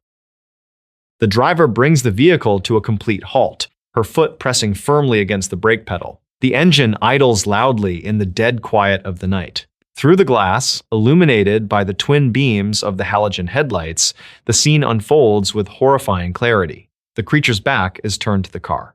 Thick, coarse fur, the color of wet ash and charcoal, covers a torso that is impossibly broad. Heavy muscles ripple beneath its coat as it tears into the carcass. The sound is muffled by the closed windows, but the violent, jerky movements of the creature's head leave no doubt as to what it is doing. Large, clawed hands, bearing a sickening resemblance to human fingers, grip the deer's ribcage to hold it steady. A rational mind desperately searches for a comforting explanation. It must be a grizzly bear that wandered hundreds of miles out of its territory, or an abnormally large mutated wolf. But the proportions are entirely wrong. The shoulders are tapered like a weightlifter's, the arms too long and heavily articulated. A cold, heavy knot of dread tightens in the driver's stomach. Her breath hitches, clouding the cold glass of her side window. She knows she should press the accelerator and speed past, but her body is paralyzed by a deeply ingrained ancestral terror. She is a witness to something that should not exist. Then, the creature registers the presence of the car. It stops feeding. The sudden stillness is worse than the violent movement. The beast drops a torn piece of flesh onto the damp asphalt. Slowly, with a deliberate and terrifying grace, it begins to rise. It does not stay on all fours like a startled animal preparing to flee. Instead, it pushes off the ground, its powerful hind legs straightening. The joints pop and crack with sickening volume, audible even over the idling engine. The creature unfolds itself, rising up and up, towering over the hood of the car. It stands firmly on two legs, reaching a height of well over 7 feet. Its sheer mass blocks out the white line painted on the edge of the road. The beast turns its head to face the vehicle. The headlights illuminate a terrifying visage. A long, dark snout, drawn back in a subtle sneer, reveals teeth stained crimson with fresh blood. Pointed ears sit high on a lupine skull, but the true nightmare lies in its eyes. They are a luminescent, pale amber, catching the artificial light and reflecting it back into the fog. The horror of the moment does not stem from a roar or a feral lunge toward the glass. The monster does not act like a cornered beast running on blind instinct. Instead, it simply stares. It stares through the windshield, past the glare of the headlights, looking directly into the terrified eyes of the woman behind the wheel. The gaze is calculating. It is an expression of deep, predatory intelligence. The creature recognizes the metal machine for what it is, and more importantly, it recognizes the soft, fragile human trapped inside it. There is a silent communication in that unblinking stare. An understanding of absolute dominance. It is deciding, in real time, whether to let her live. Time loses all meaning in the heavy, suffocating silence. The beast's chest rises and falls with deep, measured breaths. Finally, after what feels like an eternity, the creature dismisses her. It turns its massive shoulders away from the light, takes one long, fluid step over the guardrail, and melts seamlessly into the dense, fog-choked woods. The darkness swallows it whole, leaving only the mutilated remains of the deer on the shoulder as proof that the encounter was not a hallucination. The driver slams her foot onto the gas pedal, the tires screech against the pavement, struggling for traction before launching the car forward into the night. She does not look in the rearview mirror. She drives until the fuel tank is nearly empty, long after the rural roads have given way to the safety of sodium streetlights and civilization. The Elkhorn police logs from those years are filled with similar reports. Stunned drivers stumbling into the station, their faces pale, their hands shaking as they try to describe a nightmare that walked on two legs. Skeptics continue to write off the Bray Road beast as misidentified bears, large dogs, or a mass sociological delusion. But those who have driven down that isolated stretch of blacktop in the dead of night know the truth. They know that when the fog rolls in and the temperature drops, the woods harbor ancient, intelligent predators. And they know that if you find yourself stopped on the edge of a cornfield, caught in the pale glow of amber eyes, your survival is entirely dependent on a monster's mercy. A British Columbia forest report was filed and then removed. The digital log appeared on the regional supervisor's terminal at 3:14 a.m., tagged with a priority code that had not been used in the British Columbia Provincial Forestry Network in over 20 years. The supervisor, a man who had spent 3 decades monitoring the vast unmapped expanses of the coastal wilderness, sat forward in his chair.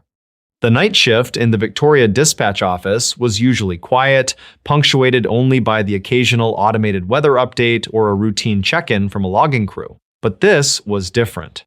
The flashing alert on his screen indicated a code-red environmental anomaly. It had been submitted by a senior timber cruiser stationed deep in a remote, protected sector of the Great Bear Rainforest, more than 200 miles from the nearest paved road. The supervisor clicked to open the file. The surveyor had uploaded a text document containing 3 short paragraphs and a single, low-resolution audio attachment. The text did not describe a wildfire, an aggressive grizzly bear, or a poaching camp. Instead, the seasoned surveyor described an area of old-growth cedar where the topography had seemingly folded in on itself overnight. He wrote that the tree trunks in a 2-mile radius had turned entirely white, drained of all color and moisture, and that the ambient air pressure was fluctuating so violently it had cracked the glass face of his analog compass. The final sentence of the text report simply read, "They are emitting a low, continuous mechanical hum." Before the supervisor could click the play button on the audio file, his screen flashed a sudden flat gray. The terminal froze for a fraction of a second, the cooling fan humming loudly in the empty office. When the system refreshed and the network connection stabilized, the inbox was completely empty. The glowing red priority alert was gone. The submission log, which recorded every piece of incoming data down to the microsecond, showed no entry for that hour. The report had not just been deleted or moved to a spam folder. According to the architecture of the provincial server, the file had never existed. The supervisor immediately picked up his desk phone and called the Overnight Information Technology Department. He woke a technician who remotely accessed the regional router to run a diagnostic trace. The technician sounded confused as he reported his findings. He confirmed that a data packet of significant size had indeed pinged the primary receiver at exactly 3:14 a.m., but the origin node was now returning a fatal error. Someone or something had executed a hard scrub of the network. Furthermore, the GPS coordinates attached to the surveyor's transmission were now blocked out on the digital map. The sector, a dense valley previously mapped and surveyed dozens of times, was now registered in the database as a blank, unassigned zone. By 6 o'clock in the morning, a quiet panic had begun to set in among the upper management of the forestry department. The surveyor was a veteran of the woods, a man who spent months alone in the deep bush and was known for his grounded, pragmatic nature. He was not prone to exaggeration, and he certainly did not possess the technical capability to hack a secure government database to erase his own reports. The department authorized a private helicopter charter to fly over the coordinates at first light, bypassing the official search and rescue channels to avoid drawing unwanted attention to the missing data. The pilot reached the airspace above the valley at 8:30 a.m. The weather across the coast was clear, with bright morning sunlight illuminating the endless sea of green pine and cedar. But as the helicopter banked over the specific coordinates, the pilot radioed back to dispatch with a hesitant voice. A perfectly circular column of thick gray fog was rising from the valley floor, obscuring the canopy entirely. The fog was not drifting with the wind. It remained entirely stationary, rising like a solid pillar. The pilot noted that as he passed within 1 mile of the fog bank, his instrument panel began to flicker, and a loud, rhythmic static washed out his communication relay. He was ordered to return to base immediately. A small, specialized ground crew was assembled 48 hours later. They were briefed only that a surveyor had missed his scheduled satellite check-in and that equipment failure was suspected. The team drove for 6 hours up deteriorating logging routes, finally abandoning their trucks when the mud became too deep. They hiked for another 2 days through the dense, wet undergrowth of the rainforest. The expedition leader later noted in his personal journal that the transition into the surveyor's sector was not gradual. It happened over the course of a single step. One moment, the team was walking through a vibrant, noisy ecosystem filled with the sounds of dripping water, rustling leaves, and calling birds. The next moment, they crossed an invisible threshold into absolute, suffocating silence. The air grew instantly cold, and the smell of damp earth was replaced by the sharp, metallic scent of ozone. The forest floor here was covered in a fine, pale dust that resembled ash, though there were no signs of a fire. As they pushed deeper into the valley, they saw the trees. Just as the deleted report had described, the towering ancient cedars had been stripped of their bark and color. The wood was bone white, smooth to the touch, and strangely warm. The branches were completely bare, reaching up into a canopy that was shrouded in the unnatural stationary fog. The ground team moved slowly, their unease growing with every silent step. There was no wind, yet the white trees seemed to vibrate slightly, transferring a deep, sub-audible tremor through the soles of the searchers' boots. They found the surveyor's camp just before dusk. The heavy canvas tent was fully erected and entirely untouched. His camp stove, climbing gear, and emergency rations were neatly organized on a folding table. The site showed no signs of a struggle, no animal tracks, and no indication of a hasty departure. However, when the expedition leader unzipped the tent to look inside, he found the surveyor's heavy winter jacket laid perfectly flat on the sleeping bag. The jacket was completely dehydrated. The synthetic fabric crumbled into brittle flakes when the leader tried to pick it up, as if all moisture had been instantly baked out of it in a vacuum. Sitting beside the crumbled jacket was the surveyor's physical logbook. It was a heavy, leather-bound ledger required by the province for legal record-keeping. The leader opened it, hoping to find a written copy of the deleted digital report. The first 40 pages were filled with mundane daily notes, weather observations, and soil acidity measurements. But the pages covering the final 3 days of his deployment had been removed.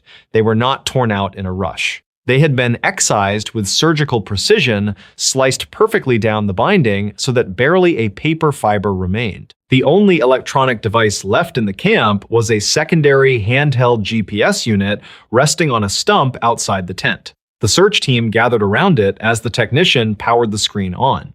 The battery was somehow fully charged. It took a moment to acquire a satellite lock. When the numbers finally populated on the display, the team stared at the screen in silence.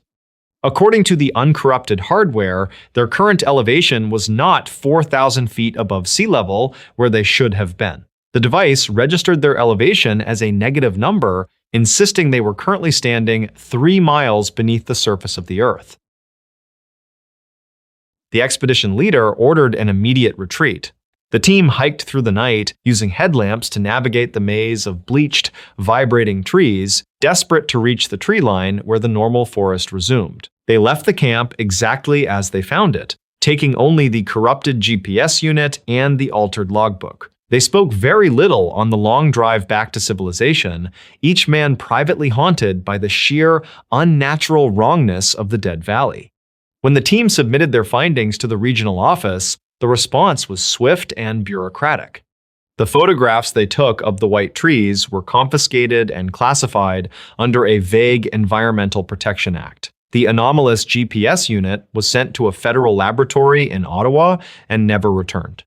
The surveyor was officially declared lost in the woods, his disappearance attributed to a tragic, unverified fall into a fast-moving river.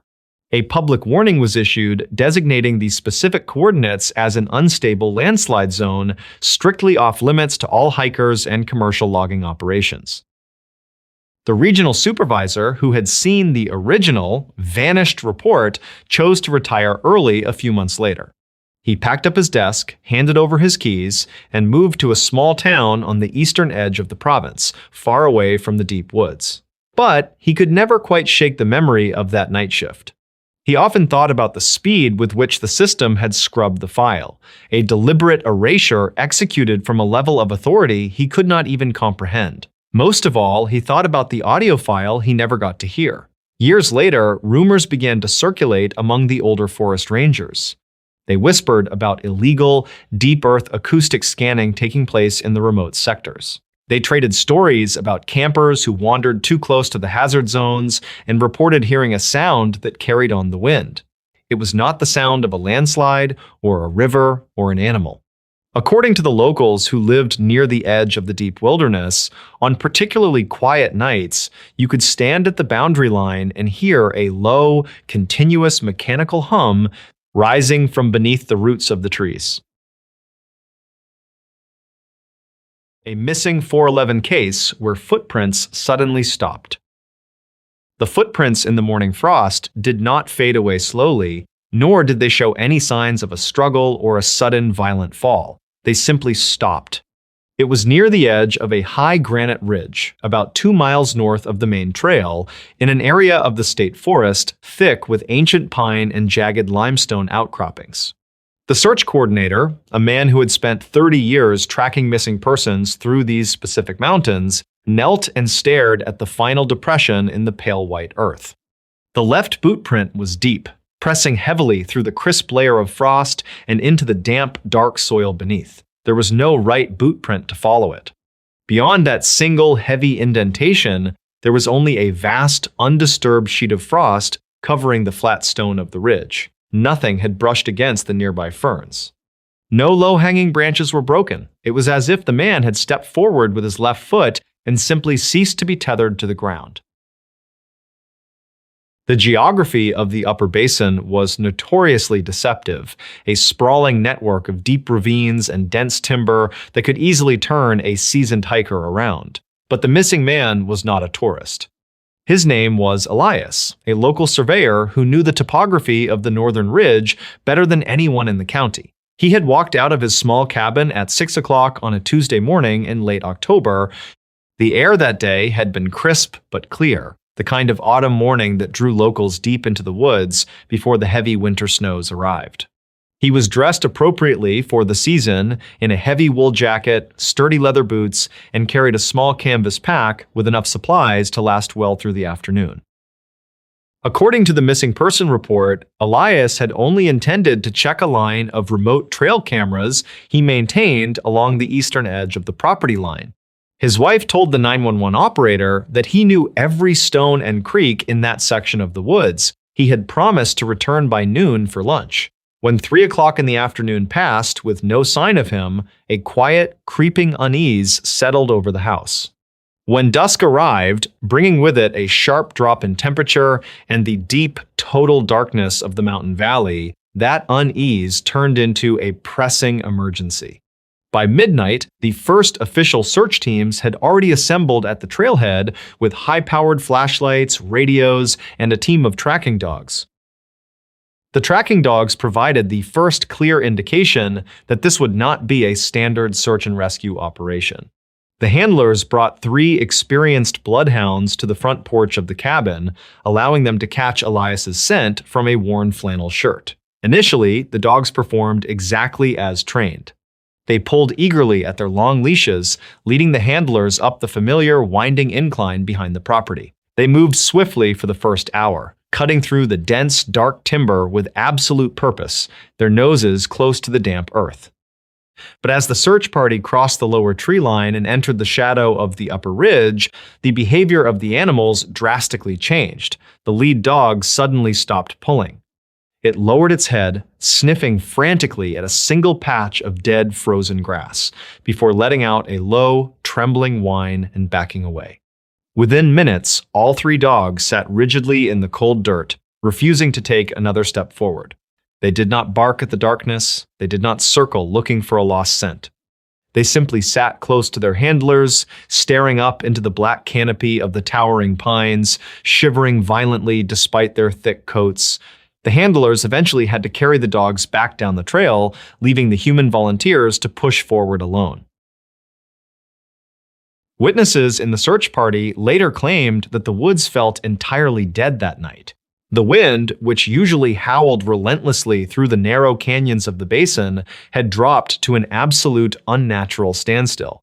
The silence was so profound and heavy that the searchers could hear the blood rushing in their own ears, and the rhythmic squeak of their waterproof gear seemed to echo for miles.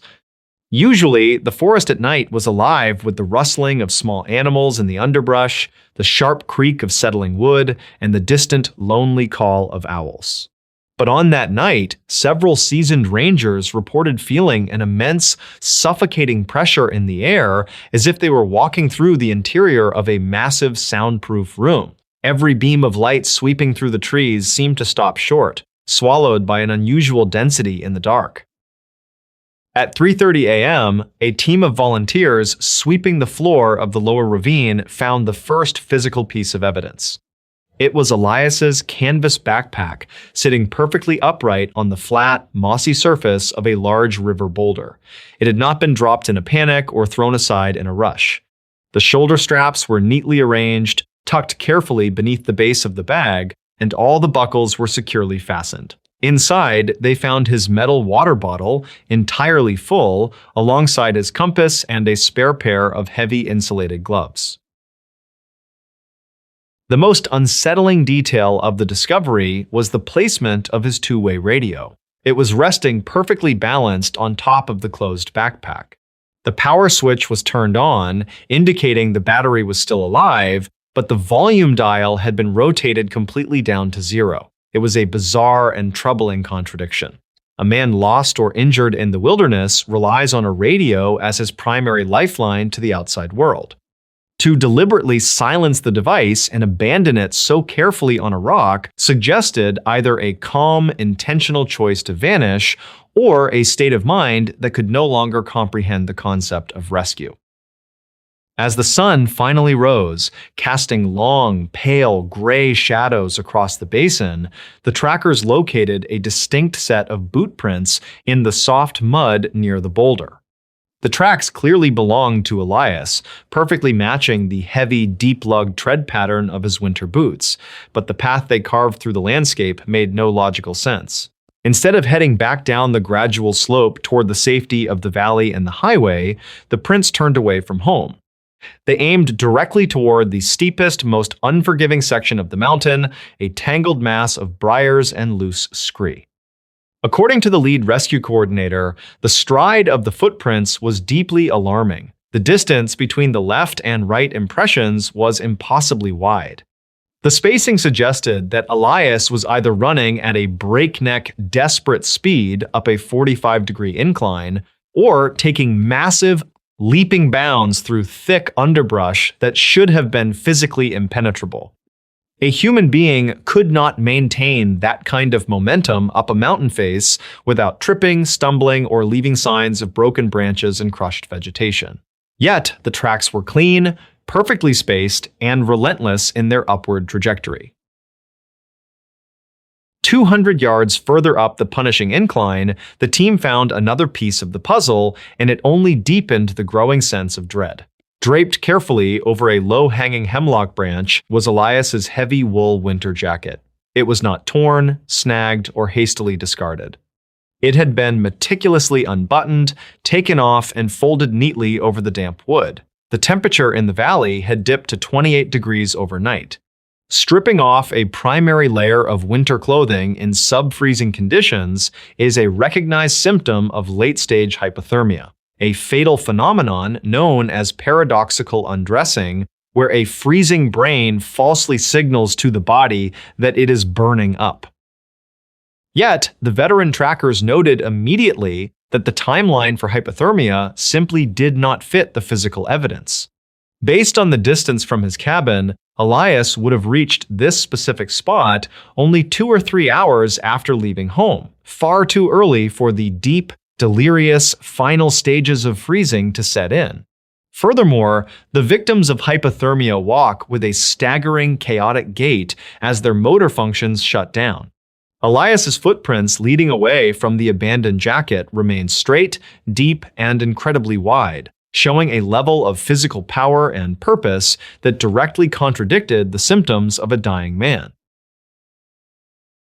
At 9:15 a.m., the radio operator stationed back at the base camp experienced a highly unusual anomaly. For several uninterrupted minutes, a burst of thick, heavy static broke through the primary search and rescue channel. The operator attempted to clear the frequency, asking for any team in the field to identify themselves and report their status. The static did not break. Instead, it slowly shifted in tone and pitch, forming a rhythmic mechanical pulse that sounded almost like heavy, labored breathing, echoing through miles of empty, hollow pipe. Behind the dense wall of static, faint, metallic clicking sounds began to echo in a slow, deliberate, and entirely unnatural pattern. The transmission lasted for exactly 2 minutes before the channel snapped back to dead, empty silence. The operator immediately radioed all the search teams in the field. Every unit confirmed that their radios were secure and none of them had triggered their microphones. The origin of the signal was never traced, and no other frequencies in the area reported the interference. By 11 o'clock in the morning, the primary tracking team finally reached the high granite ridge. The punishing terrain here leveled out into a barren, wind-swept expanse of pale stone, broken only by thin, shallow patches of frosted soil and dead moss. This was the exact location where they found the final, impossible sequence of footprints. They followed the wide, bounding strides across a shallow depression of dirt that led toward the sudden drop-off of the cliff. The tracks moved in a perfectly straight, unwavering line. The searchers walked parallel to the prints, giving them a wide berth, deeply careful not to disturb the evidence. They counted exactly 12 massive steps across the morning frost. And then there was the 13th step. The left boot drove deep into the soft, yielding earth, crushing a thick layer of dead green moss. The toe of the print was angled slightly forward, deeply embedded, implying a tremendous amount of forward momentum. But there was absolutely no right footprint to follow it. The trackers instantly fanned out, circling the immediate area in a wide 50-foot radius. They shone high-powered flashlights into the narrow, dark crevices of the surrounding rock. They swept the distant tree line, looking for any sign of broken timber. They looked for signs that Elias had jumped to another rock, but the nearest boulder was 30 feet away. They looked for signs of a sudden fall, a dragging rope, or the massive sweeping tracks of a large predator that might have carried a man away. There was nothing to be found. The earth was entirely undisturbed. The delicate crystalline frost on the granite just inches away from that final boot print remained entirely intact, glittering like broken glass under the cold, pale sunlight. The trail simply ceased to exist. As the searchers stood in a circle around the impossible end of the trail, the atmosphere in the upper basin violently shifted. The oppressive, heavy silence of the morning was suddenly broken by a deep, low humming wind that seemed to vibrate directly through the thick rubber soles of their boots. The sky above the ridge, which had been a clear, piercing, cloudless blue just moments before, darkened with a terrifying and unnatural speed. Thick, bruised gray clouds rolled over the jagged peaks, sealing the valley floor in a sudden, premature twilight. The temperature plummeted 10 degrees in a matter of minutes, chilling the sweat on the necks of the searchers. Small, hard pellets of ice began to fall from the blackening sky, striking the granite ridge with sharp, rhythmic taps that sounded like scattering nails. The lead rescue coordinator knew the brutal protocol for sudden mountain weather. A squall moving this fast in the upper basin could easily trap, freeze, and kill an entire team of experienced men. Reluctantly, with a heavy heart, he keyed his radio and gave the absolute order to abandon the ridge and fall back to the staging area. The men cast one last, long look at the single, final boot print resting alone in the frost before turning away and beginning the dangerous descent. By the time they reached the safety of the lower tree line, the snow was falling in heavy, blinding horizontal sheets. The unseasonal storm locked the mountain down for 3 full days, burying the high ridge under 4 feet of dense, heavy, wet snow. The weather effectively erased the strange trail, destroyed any remaining scent markers, and buried whatever evidence might have been left on the stone. When the deep thaw finally came weeks later, local rangers made one last quiet attempt to search the high areas of the basin. They did not find Elias. They did not find his remains, his missing clothing, or his other boot. They did, however, find one of the remote trail cameras he had gone out into the woods to check on that very first morning. It was strapped tightly to the trunk of an old birch tree about 1 mile south of where his footprints had inexplicably vanished. The plastic outer casing of the camera was deeply cracked, and the battery cover was missing, but the memory card sealed inside the waterproof housing was miraculously still intact. Investigators pulled the memory card and reviewed the digital footage in a locked, windowless room back at the local ranger station. According to the heavily redacted incident report later obtained by researchers, the camera had captured only a single, silent photograph at 2:45 p.m. on the day Elias disappeared. The image was incredibly grainy, shot in poor lighting under the dense, shadowing canopy of the pines. In the extreme foreground of the image, the very edge of Elias's heavy wool jacket was partially visible. It was slightly out of focus and blurred, capturing the exact moment he was walking past the hidden lens. But the true focus of the camera's automated sensor was drawn to the distant background. Deep in the dark, tangled timber, perfectly aligned with the direction Elias was walking, the shapes of the ancient trees appeared strangely distorted and bent. The shadows in the photograph did not match the natural angle of the afternoon sun. Instead, the darkness seemed to pool together into a single, unnatural, towering shape that stood between the trees, appearing to absorb all the ambient light around it. There were no distinct facial features, no reflections of eyes, and no recognizable outline of a natural animal.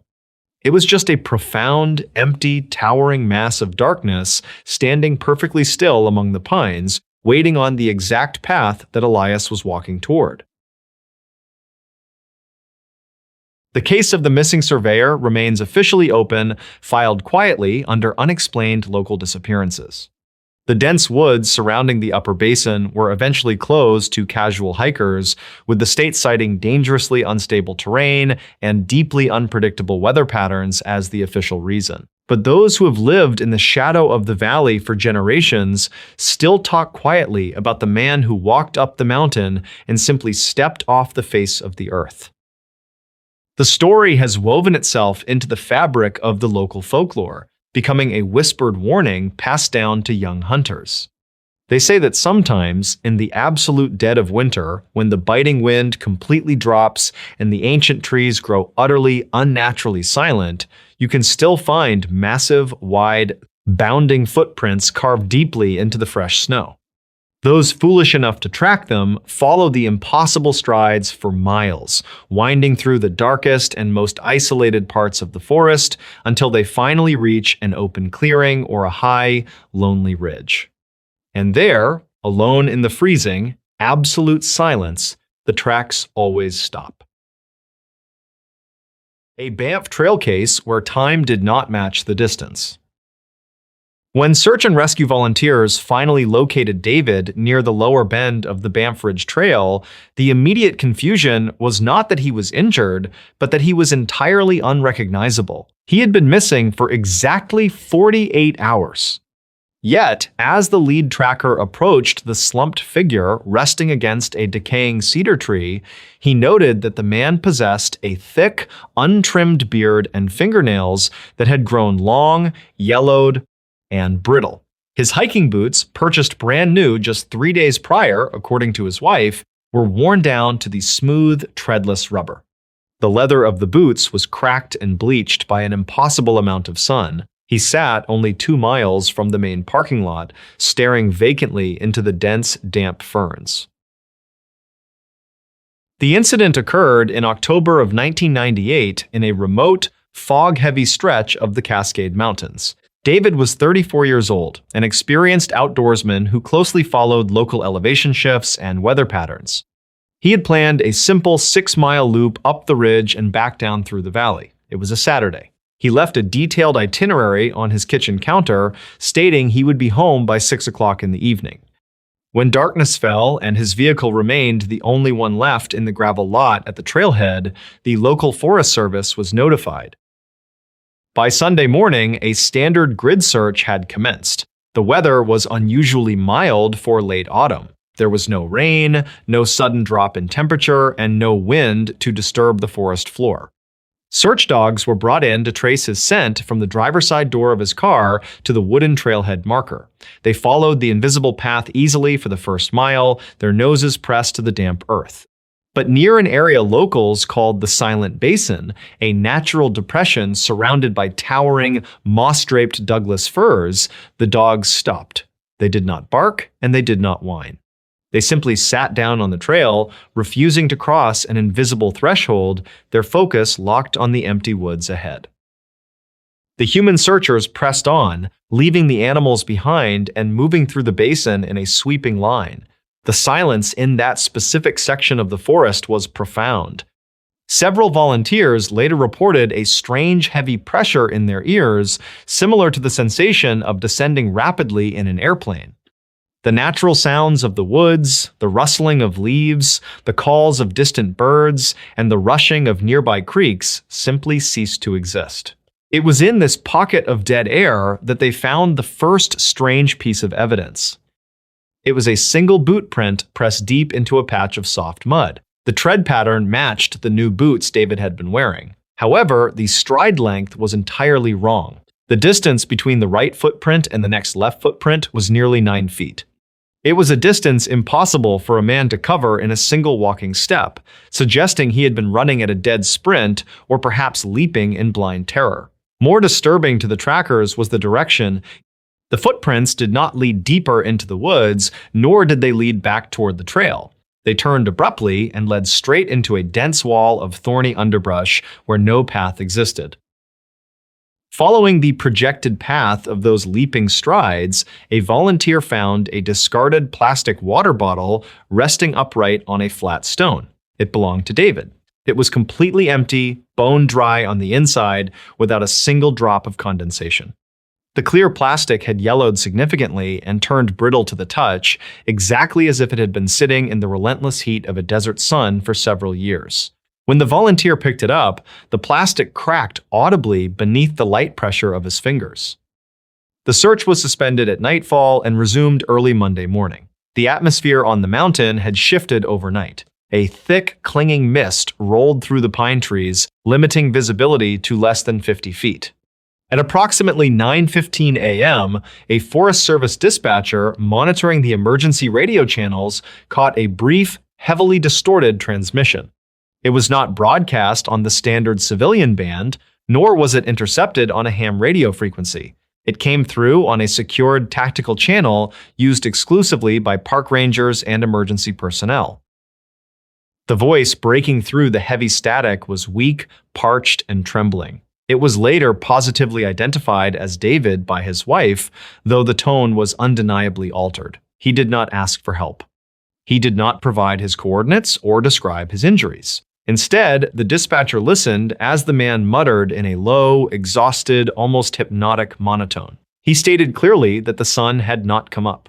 He repeated this exact phrase 3 times. He then whispered that he had been walking down the same slope for weeks, but the trees were only getting taller and the path beneath his feet was turning to gray ash. The transmission ended abruptly with a sharp, mechanical click.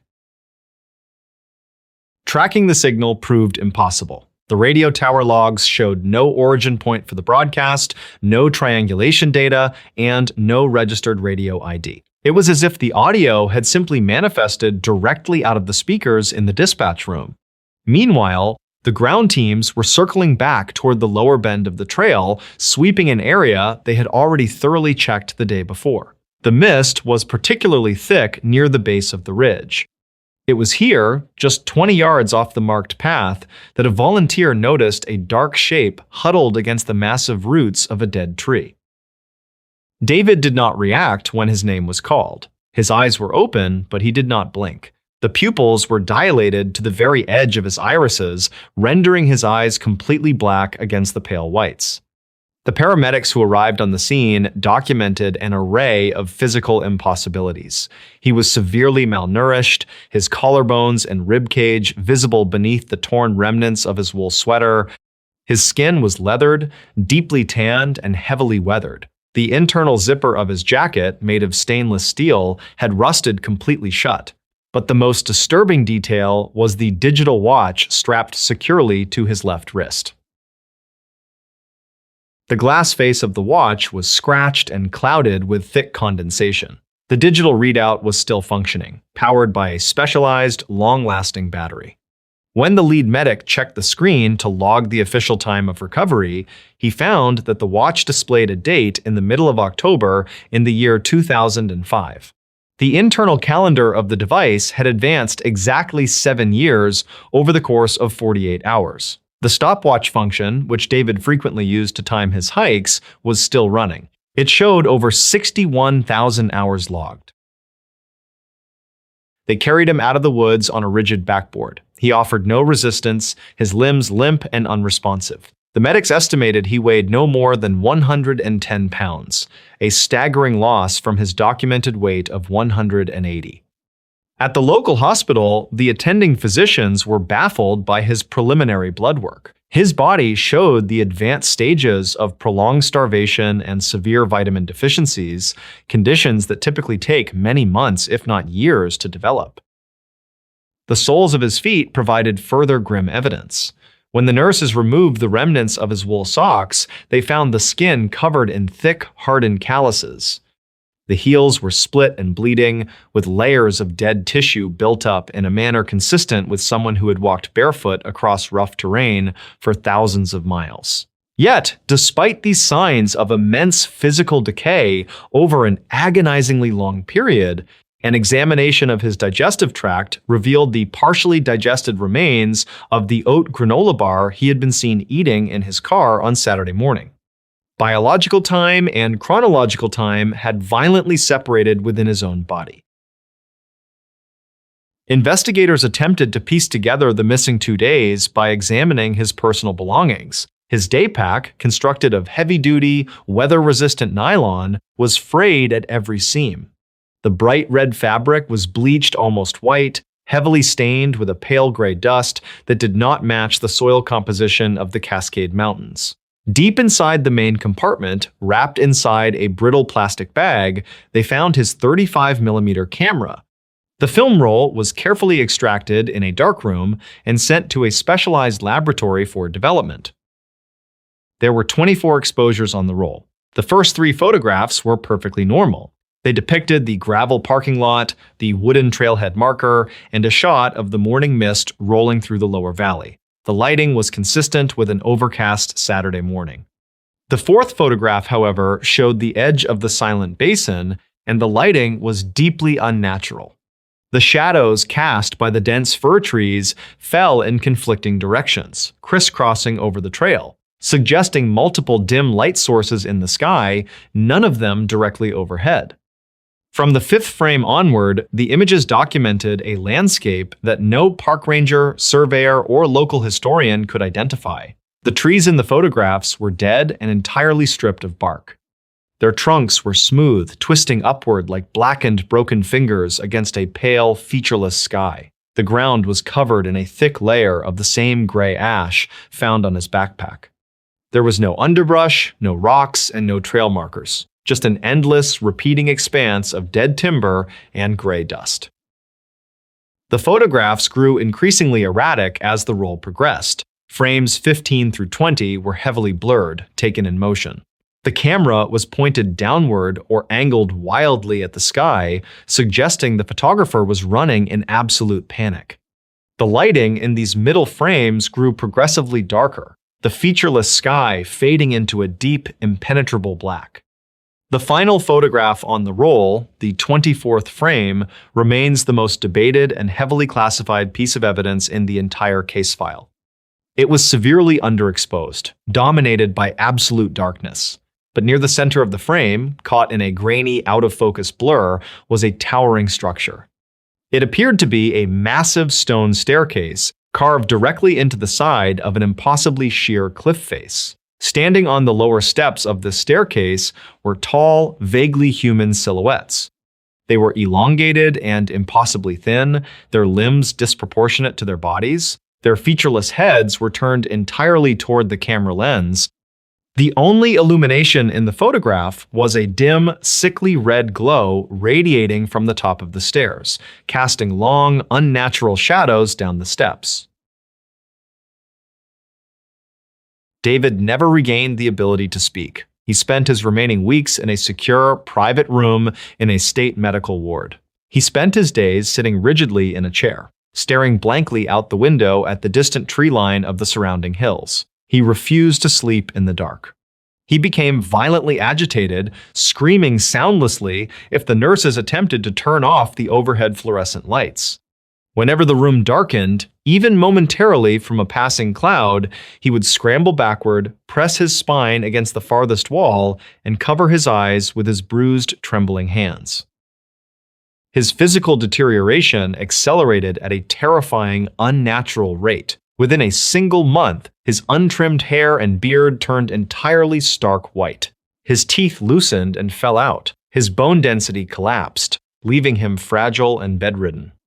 Medical specialists were flown in from out of state, but they could only diagnose his condition as an incredibly aggressive, entirely unprecedented form of rapid cellular aging. He was aging years in a matter of days.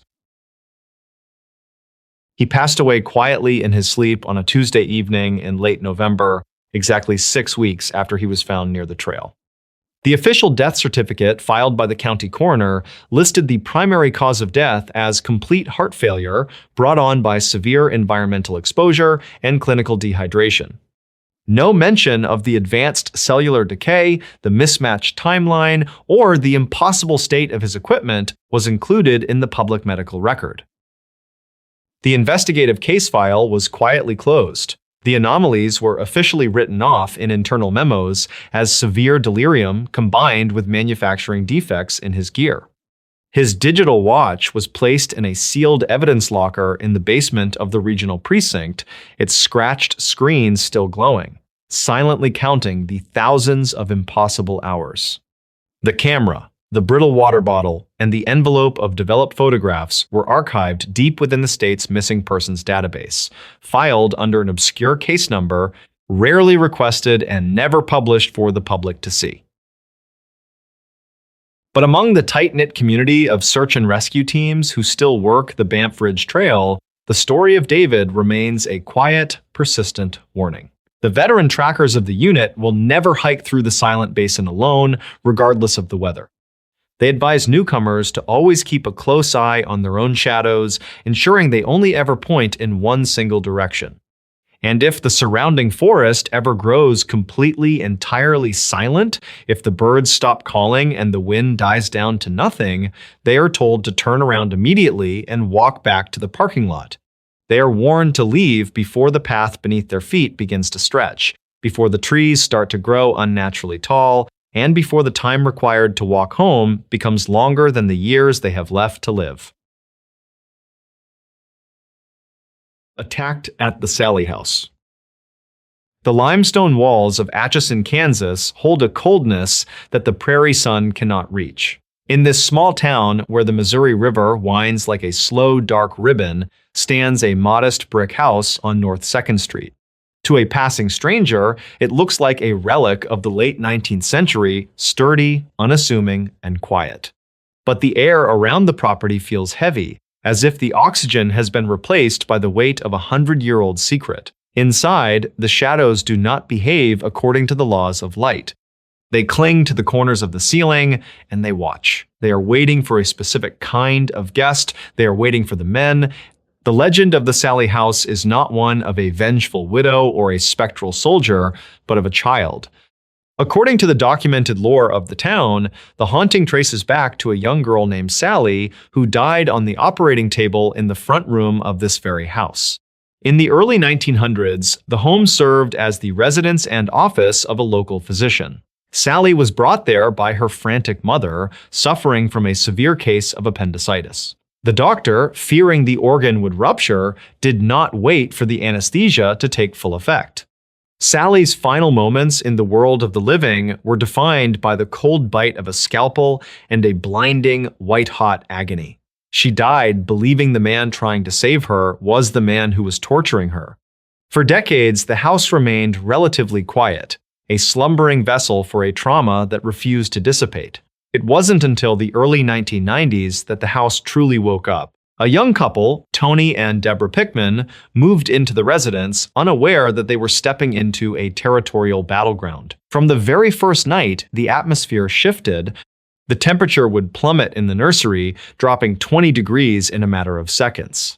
Strange smells, the metallic scent of blood, and the sterile odor of old medicine would waft through the hallways. But the entity in the house wasn't interested in Deborah. It had fixed its sights on Tony. The escalation began with subtle pranks. Objects would move across the kitchen table when Tony was alone. He would hear the soft, rhythmic patter of small feet running across the floorboards upstairs, followed by a giggle that sounded less like a child and more like a warning. Then came the physical contact. It started as a phantom touch, a cold hand brushing against his neck in the middle of the night. But as the weeks passed, the touch turned violent. The spirit of the little girl, or whatever was masquerading as her, began to manifest a visceral, burning hatred for the man of the house. During one dinner, while friends were visiting, Tony felt a sharp, stinging sensation across his back. He pulled up his shirt to reveal 3 long, bright red welts, as if a small hand with jagged nails had raked across his skin. There was no explanation. He hadn't been near anything sharp. The marks were fresh, weeping, and hot to the touch. This became the Sally house's signature. It was no longer a haunting of sightings and sounds. It was a haunting of physical assault. The entity was marking him, claiming his flesh as a canvas for its eternal resentment of the doctor who had failed it. One evening, at approximately 10:15 p.m., the activity reached a terrifying crescendo. Tony was in the basement, a dark, damp space with a dirt floor that seemed to swallow the light from his flashlight. The air down there was thick with the smell of wet earth and decay.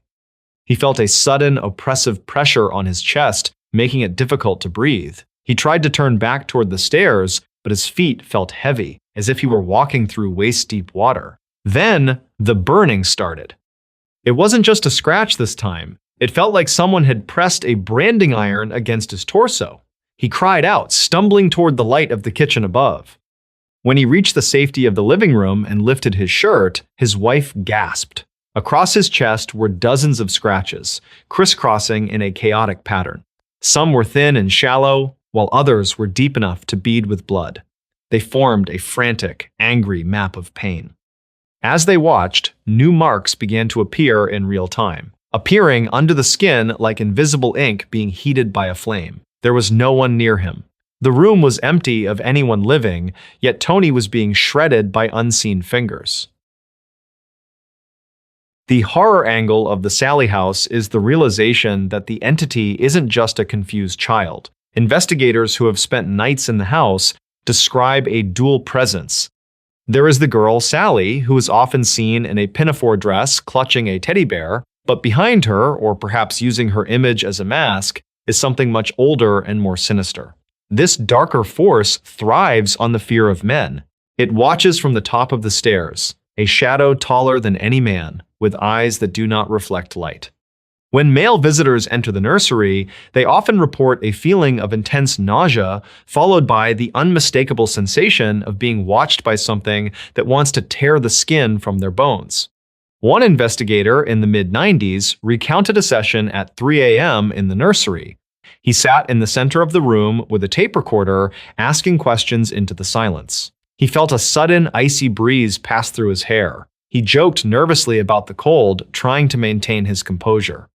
Within seconds, he felt a violent shove against his shoulder that nearly knocked him off his chair. When he looked at his arm, he found a circular bruise already forming, the size of a small child's palm, but with a strength that suggested a muscular, adult force.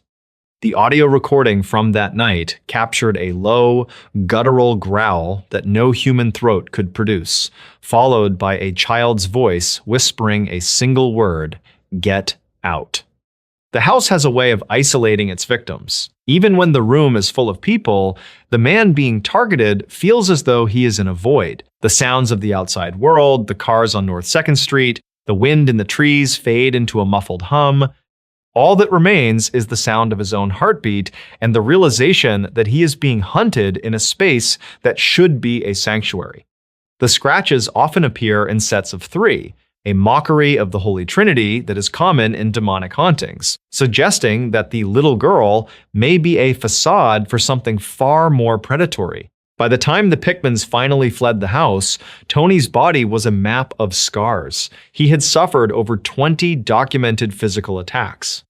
The scratches would often heal with unnatural speed, disappearing within 24 hours, only to be replaced by new ones the moment he stepped back across the threshold. The psychological toll was even greater. He began to have dreams of the operating table, feeling the phantom slice of the doctor's knife, experiencing the terror of a child who realizes the person meant to help them is the one causing the pain.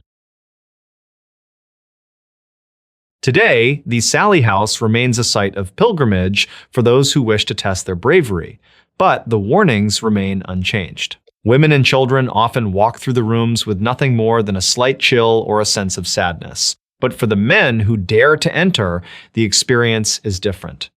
They speak of a lingering dread that follows them home, a feeling of being marked. Some have reported finding scratches on their backs days after leaving Atchison, as if the entity had hitched a ride, waiting until they were vulnerable in their own beds to remind them of its presence. The house stands silent now, its dark windows reflecting the Kansas sky, but if you stand on the sidewalk long enough after the sun goes down, you might see a small shadow move past the upstairs window. You might hear the faint sound of a girl crying, or the heavy, rhythmic thud of something much larger pacing the floorboards. The limestone walls remember the screams of 1906, and the entity inside remembers the face of every man who has ever entered its domain. It is a house that does not forgive, and it is a house that never forgets the feel of skin beneath its claws. The creeping fog of the Appalachian Trail. The Appalachian Mountains hold a quiet arrogance, born of an age that the human mind can scarcely comprehend. They are some of the oldest peaks on Earth, worn down into rolling green ridges by hundreds of millions of years of wind and water. To the casual observer driving along the Blue Ridge Parkway, they are a picturesque tapestry of emerald forests and blue-tinted horizons. But to step off the paved roads and walk deep into the ancient timber is to cross a threshold into a different world. Beneath the dense canopy of oak, hickory, and pine, the shadows lengthen, and the damp soil swallows the noise of the modern world. It is a place of immense beauty, but it is also a place that keeps its secrets buried deep within the roots of the forest. For decades, an unsettling pattern has woven itself into the fabric of the trail. Experienced hikers, mountaineers, and hunters have walked into these woods and simply vanished. The phenomenon, often categorized by researchers as the missing 411 cases, shares a series of chillingly consistent characteristics. These are not novices who wander off with inadequate gear. They are survivalists, trail runners, and veterans of the wilderness. They disappear in the blink of an eye, often leaving their equipment behind, and when search and rescue teams arrive, they find nothing. No tracks, no torn clothing, no signs of an animal attack. It is as if the earth opened its mouth and swallowed them whole, leaving behind a profound, suffocating emptiness. Consider the documented accounts from the deep sections of the Great Smoky Mountains in the autumn of 2015. A hiker, a man of 42, who had traversed the entire 2,190 miles of the trail twice before, set out for a brief 3-day trek. He carried a satellite beacon, topographical maps, and enough provisions to survive for a week. The weather forecast was clear, predicting crisp autumn sunshine and mild breezes. According to the lore gathered from those few who claim to have barely escaped similar encounters, the descent into terror does not begin with a roar, but with a whisper. It was early afternoon, perhaps 2:30 p.m., when the atmosphere shifted. The hiker had established a small camp in a clearing surrounded by ancient, towering pines. The sun was shining through the canopy, painting golden streaks across the forest floor. He walked away from his bright orange tent to collect dry firewood, carrying only his brass compass and a small hatchet. He took no more than 30 steps. Then the air grew suddenly, unnervingly cold. The temperature plummeted by at least 20 degrees in a matter of seconds. The warmth of the sun was abruptly severed, replaced by a creeping, unnatural chill that settled into his bones. From the hollows beneath the ridge, a dense fog began to pour upward. It did not drift like natural mist. It moved with a deliberate, almost predatory intent. It was thick, a blinding, milky white vapor that rolled over the ferns and swallowed the trunks of the pines. Within a minute, the visibility was reduced to less than 5 feet. But the fog was only the visual manifestation of the nightmare. The true horror arrived with the silence. Researchers call it the Oz effect. One moment, the forest was alive with the chaotic symphony of nature. The chattering of squirrels, the rustling of dry leaves in the wind, the rhythmic chirping of insects, and the calls of songbirds overhead. The next moment, a heavy acoustic deadness slammed down over the woods. Every single sound ceased completely. The wind died, the insects went entirely mute. Even the sound of the hiker's own breathing seemed muffled, as if the air itself had turned into thick velvet. It was a sensory deprivation so absolute that it caused a profound, agonizing pressure in the inner ear. The forest was no longer a habitat. It felt like a tomb, and he was entirely alone inside it. Panic is an instinct that experienced survivalists are trained to suppress. The hiker stopped, took a deep breath, and turned around to walk the 30 steps back to his bright orange tent. He counted his paces: 10, 20, 30, 40. He stopped. There was no tent. There was no clearing.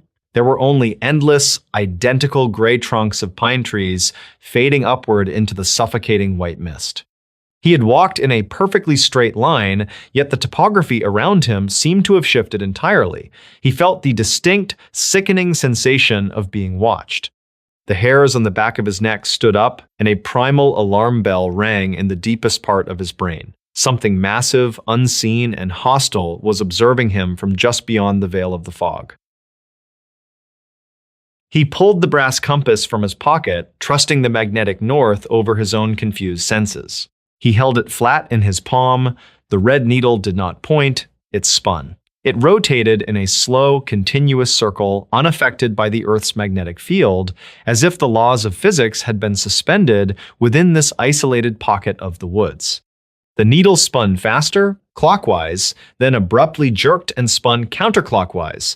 Spatial reality was unraveling. The hiker was no longer in the Great Smoky Mountains. He had stepped into a fractured layer of reality, a place not printed on any topographical map. Then the silence was broken, not by a bird nor the wind, but by a voice. It came from somewhere deep within the impenetrable fog, perhaps 50 yards to his left. "Hello?" the voice called out. The hiker froze, his blood running cold. It was not a stranger's voice, it was his own voice. The pitch, the cadence, the slight rasp of a dry throat, it was an absolutely perfect auditory mirror of his own vocal cords. The sound did not echo, it fell flat against the mist. A few seconds later, it called out again, this time from a different direction, behind him to his right. "Is anyone there?" it asked, mimicking the exact inflection he would have used if he were lost. The mimicry was bait. The intelligence behind the voice understood human psychology perfectly. It was trying to draw him away from his path, luring him deeper into the disorienting maze of the fog. The hiker knew, with the absolute certainty of a prey animal, that if he walked toward that voice, he would cross a boundary from which no living soul ever returns. He stood perfectly still, gripping the handle of his hatchet, surrounded by a forest that was actively hunting him. The trees seemed to close in, the trunks shifting silently closer whenever he blinked. The voice called out a third time, now just 10 feet away, whispering from right behind his shoulder, speaking his own name in his own voice. When the official search and rescue operation was launched 48 hours later, the weather had cleared, the sun was shining, the forest was loud with the sounds of birds and rustling leaves. Over 50 volunteers, park rangers, and state police scoured the grid where the hiker had planned to camp. They found his bright orange tent exactly where he had pitched it. His backpack, his sleeping bag, and his satellite beacon were all inside, but there was no sign of the man. The most chilling detail of the official report was the behavior of the search dogs. 3 highly trained bloodhounds, dogs that had tracked escaped fugitives through swamps and found lost children in the darkest nights, were brought to the campsite. They were given the missing man's sleeping shirt for the scent. The handlers led them to the edge of the clearing, toward the tree line where the hiker had presumably gone to collect wood. The dogs hit an invisible wall. They planted their paws into the dirt, tucked their tails between their hind legs, and refused to move forward. They began to whine, a low, terrified sound backing away from the trees. One hound laid down in the dirt and began to violently shake, absolutely refusing to lift its nose to the wind. The dogs knew what the humans could not see. Whatever had taken the hiker was not natural, and the scent trail led into a nightmare they refused to enter. The case remains open, an unresolved file locked away in a cabinet, just one more name added to the vast, silent list of the missing 411. The Appalachian Trail remains open to the public. Every year, millions of hikers walk its paths, marveling at the ancient beauty of the rolling green ridges. They set up their tents, light their fires, and fall asleep under the stars. But those who know the lore never walk far from the light of their campfires. They know that the forest is old, that it is patient, and that sometimes, when the fog rolls in and the woods go completely silent, the mountain decides it is hungry. A Maine case from 1994 involved knocking for 7 nights. It started on the second night of November 1994 at exactly 2:15 a.m., with a sound that did not belong in the deep, isolated woods of northern Maine. A heavy, rhythmic thudding against the thick, double-paned glass of a sliding patio door. Sarah Elias woke with a sudden, freezing jolt, the heavy woolen blankets pulled tightly up to her chin. The cabin was entirely dark, the surrounding forest swallowed by a black, moonless winter night. She lay perfectly still in her second-floor bedroom, her breath creating faint clouds in the freezing air, waiting to see if the sound had been born from a fading dream. 10 seconds later, the sound returned. It was methodical, blunt, and immensely heavy. 3 slow strikes. A long, agonizing pause. 3 more strikes. The Elias cabin was situated at the end of a 4-mile dirt logging road near the dense, sprawling shores of Moosehead Lake. The nearest permanent neighbor was located across a frozen inlet, entirely inaccessible during the bitter winter storms that routinely buried the region. Sarah had traveled there alone to clear out the property, preparing the old structure for a long overdue family sale. The power had failed hours earlier beneath the weight of ice forming thick layers on the remote power lines, plunging the house into complete darkness. When the knocking first pulled her from sleep, her rational mind frantically searched for an explanation. She assumed it was a lost hunter, or perhaps a stranded motorist who had somehow managed to navigate the treacherous, unplowed logging road. But the wind outside was howling, driving sharp ice against the wooden siding of the house in a chaotic roar, while the knock remained distinct, unhurried, and perfectly timed. She wrapped a heavy woolen blanket tightly around her shoulders, picked up a heavy iron flashlight from her bedside table, and walked slowly down the narrow, creaking wooden staircase. The cabin was freezing, the internal temperature dropping rapidly without the hum of the electric furnace. The beam of her flashlight cut a pale, dusty yellow circle through the oppressive darkness of the living room, illuminating the worn rug and the stone fireplace.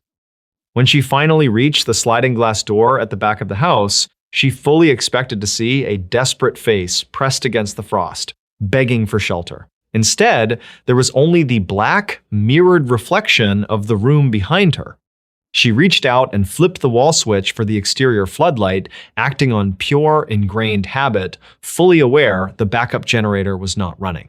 The knocking stopped the exact second her fingertips touched the cold plastic of the switch. Morning broke gray and blindingly cold, casting long skeletal shadows through the ancient pine trees that surrounded the property. Sarah, dressed in heavy layers, laced up her thick winter boots and walked the perimeter of the cabin to investigate. The snow was pristine, sparkling under the muted light, completely untouched by human boots or the heavy paws of a wandering bear. The area directly beneath the patio door was completely smooth, presenting a solid, unbroken sheet of white powder stretching out toward the dark tree line. There was absolutely no physical evidence that anyone or anything had stood on the wooden deck the night before. Desperate for comfort, she convinced herself it had been a heavy, frozen tree branch driven by the storm striking the glass in a strange, repetitive rhythm. She spent the rest of the short daylight hours chopping firewood, bringing the heavy logs inside, and securing the thick wooden storm shutters over all the ground floor windows. The second night thoroughly destroyed any comforting, rational theories she had built during the daylight hours. At exactly midnight, the knocking returned, but it was no longer testing the glass of the patio door. It began at the heavy oak front door of the cabin. The sound was incredibly blunt, echoing through the empty wooden entryway with a startling, violent volume. 3 heavy strikes, a long, agonizing pause of exactly 1 minute, 3 more strikes. Sarah sat on the top step of the second-floor landing, her heart hammering painfully against her ribs, her hands trembling as she clutched a heavy iron fire poker. She sat in absolute darkness, listening carefully as the source of the sound slowly began to move. It did not sound like footsteps moving across the wooden boards of the front porch. There was no familiar crunching of heavy boots in the deep snow, no creaking of the frozen wooden planks, no rustling of winter coats. There was only the dreadful, vast silence of the winter night, followed suddenly by 3 heavy strikes against the kitchen window on the eastern side of the house. 10 minutes later, the terrifying knocking shifted to the living room window on the western wall. Whatever was waiting outside was slowly circling the property, testing the perimeter, searching for a weakness in the walls. The strikes were so forceful that Sarah could hear the old window frames rattling violently in their wooden casements. She spent the remainder of the night huddled in the furthest corner of her bedroom, her back pressed hard against the cold plaster, watching the locked bedroom door until the sun finally began to rise at 6:30 in the morning. On the 3rd day, the paralyzing fear was replaced by a desperate need to escape. She packed a small canvas duffel bag, determined to drive the 4 miles down the logging road to the nearest paved highway, no matter how deep the snowdrifts had become. The outside temperature had plunged to 5 degrees below zero, freezing the moisture inside her nose with every breath. When she climbed into her pickup truck and turned the heavy metal key in the ignition, the engine did not turn over. There was no clicking of the starter, no struggling whine of the motor, no dimming of the dashboard lights. When she lifted the heavy steel hood of the truck, she found that the thick battery cables had been severed. It was not the jagged gnawing of a desperate, starving animal. The cuts were perfectly clean, sliced straight through the thick rubber and heavy copper wire with absolute precision. She was entirely isolated, stranded 40 miles from the nearest town. The 3rd night brought a terrifying, impossible shift in the pattern. The knocking did not start at the doors or the windows.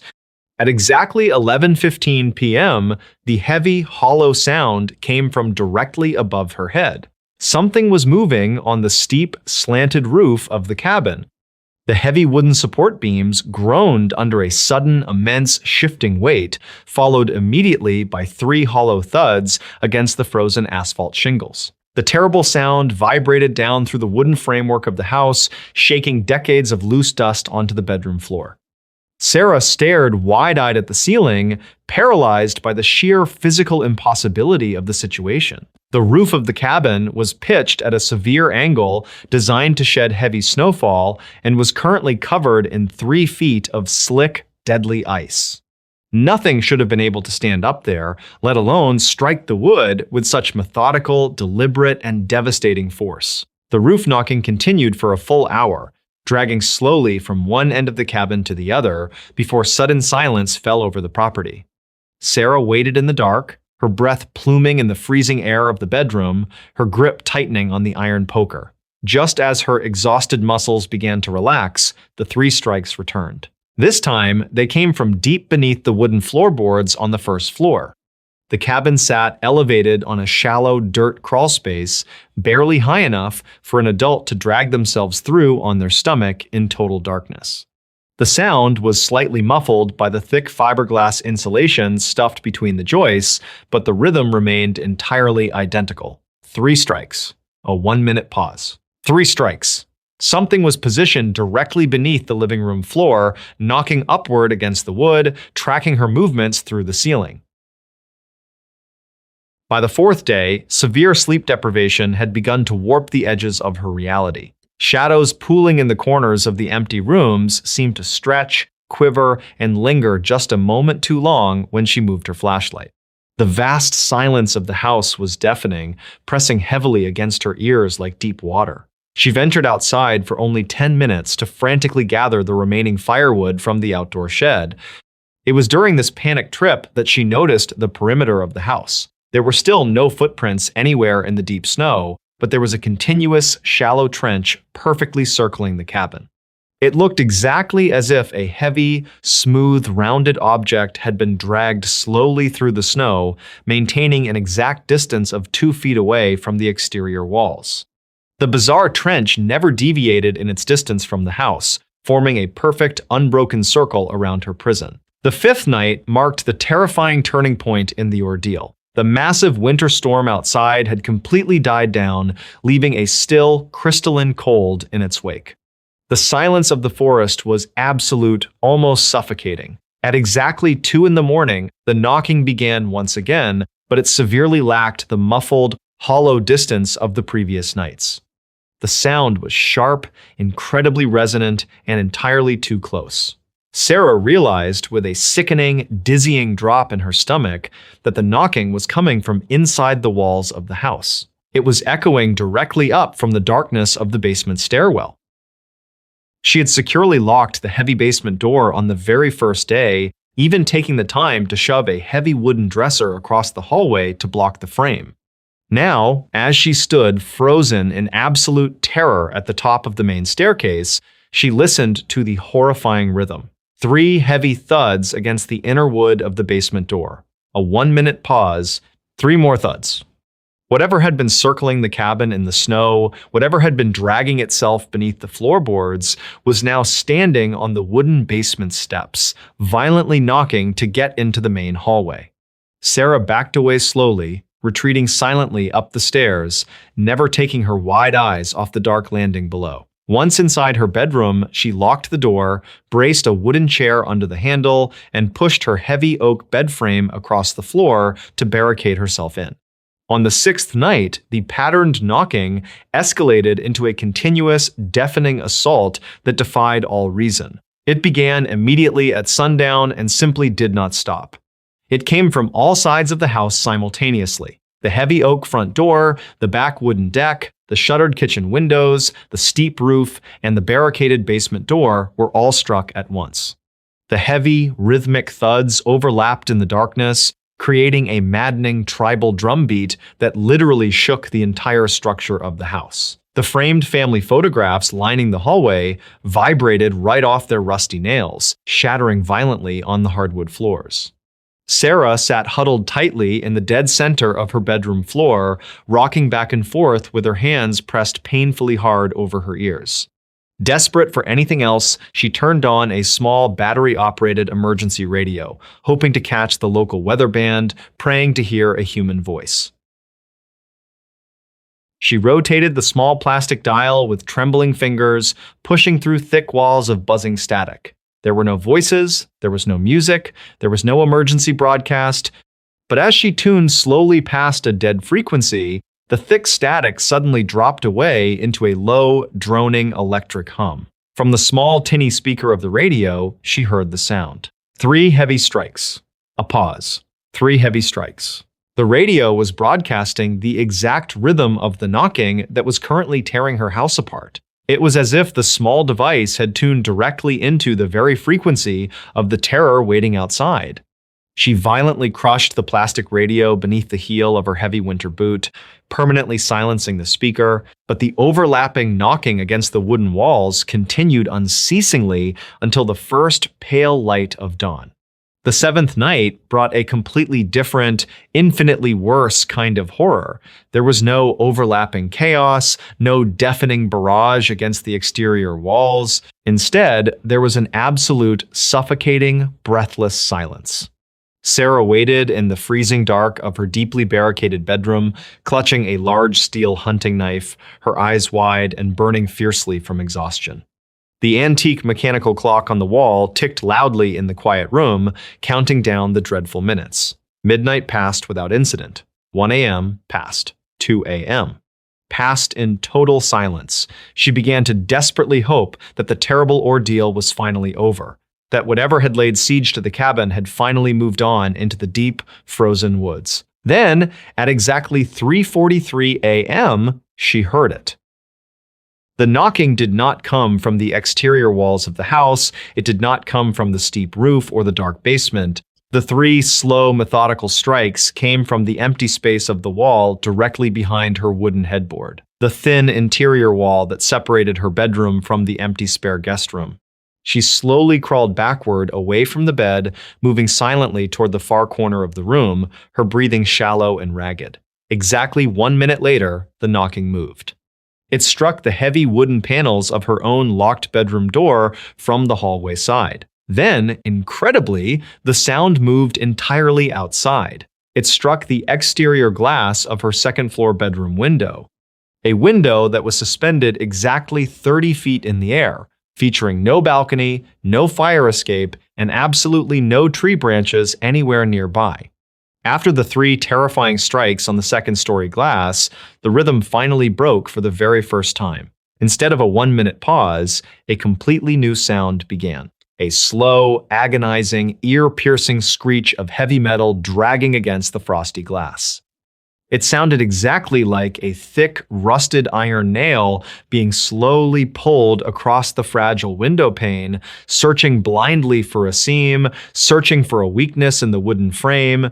The terrible scratching moved slowly from the top left corner of the window entirely down to the bottom right, sending a violent, sickening shiver straight down Sarah's spine.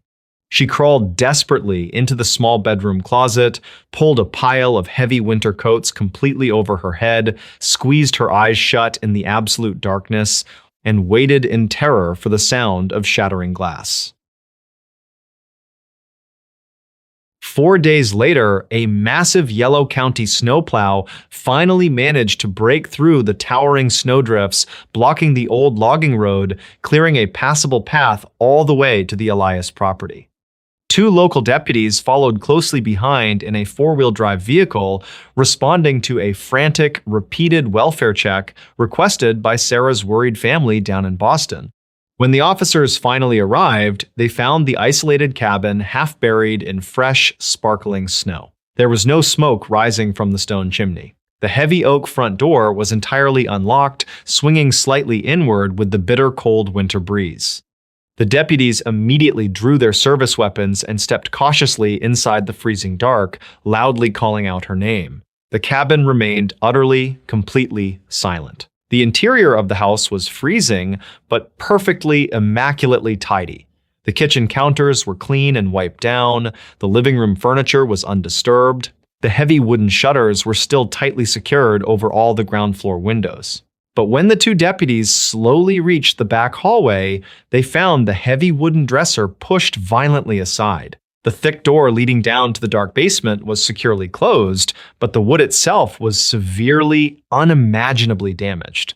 Hundreds of deep, jagged, overlapping indentations completely covered the surface of the wooden door, looking exactly as if someone had struck it repeatedly with terrifying strength using the rounded end of a heavy iron sledgehammer. The thick wood was splintered, cracked, and concaved inward, yet the heavy brass deadbolt remained perfectly locked from the outside.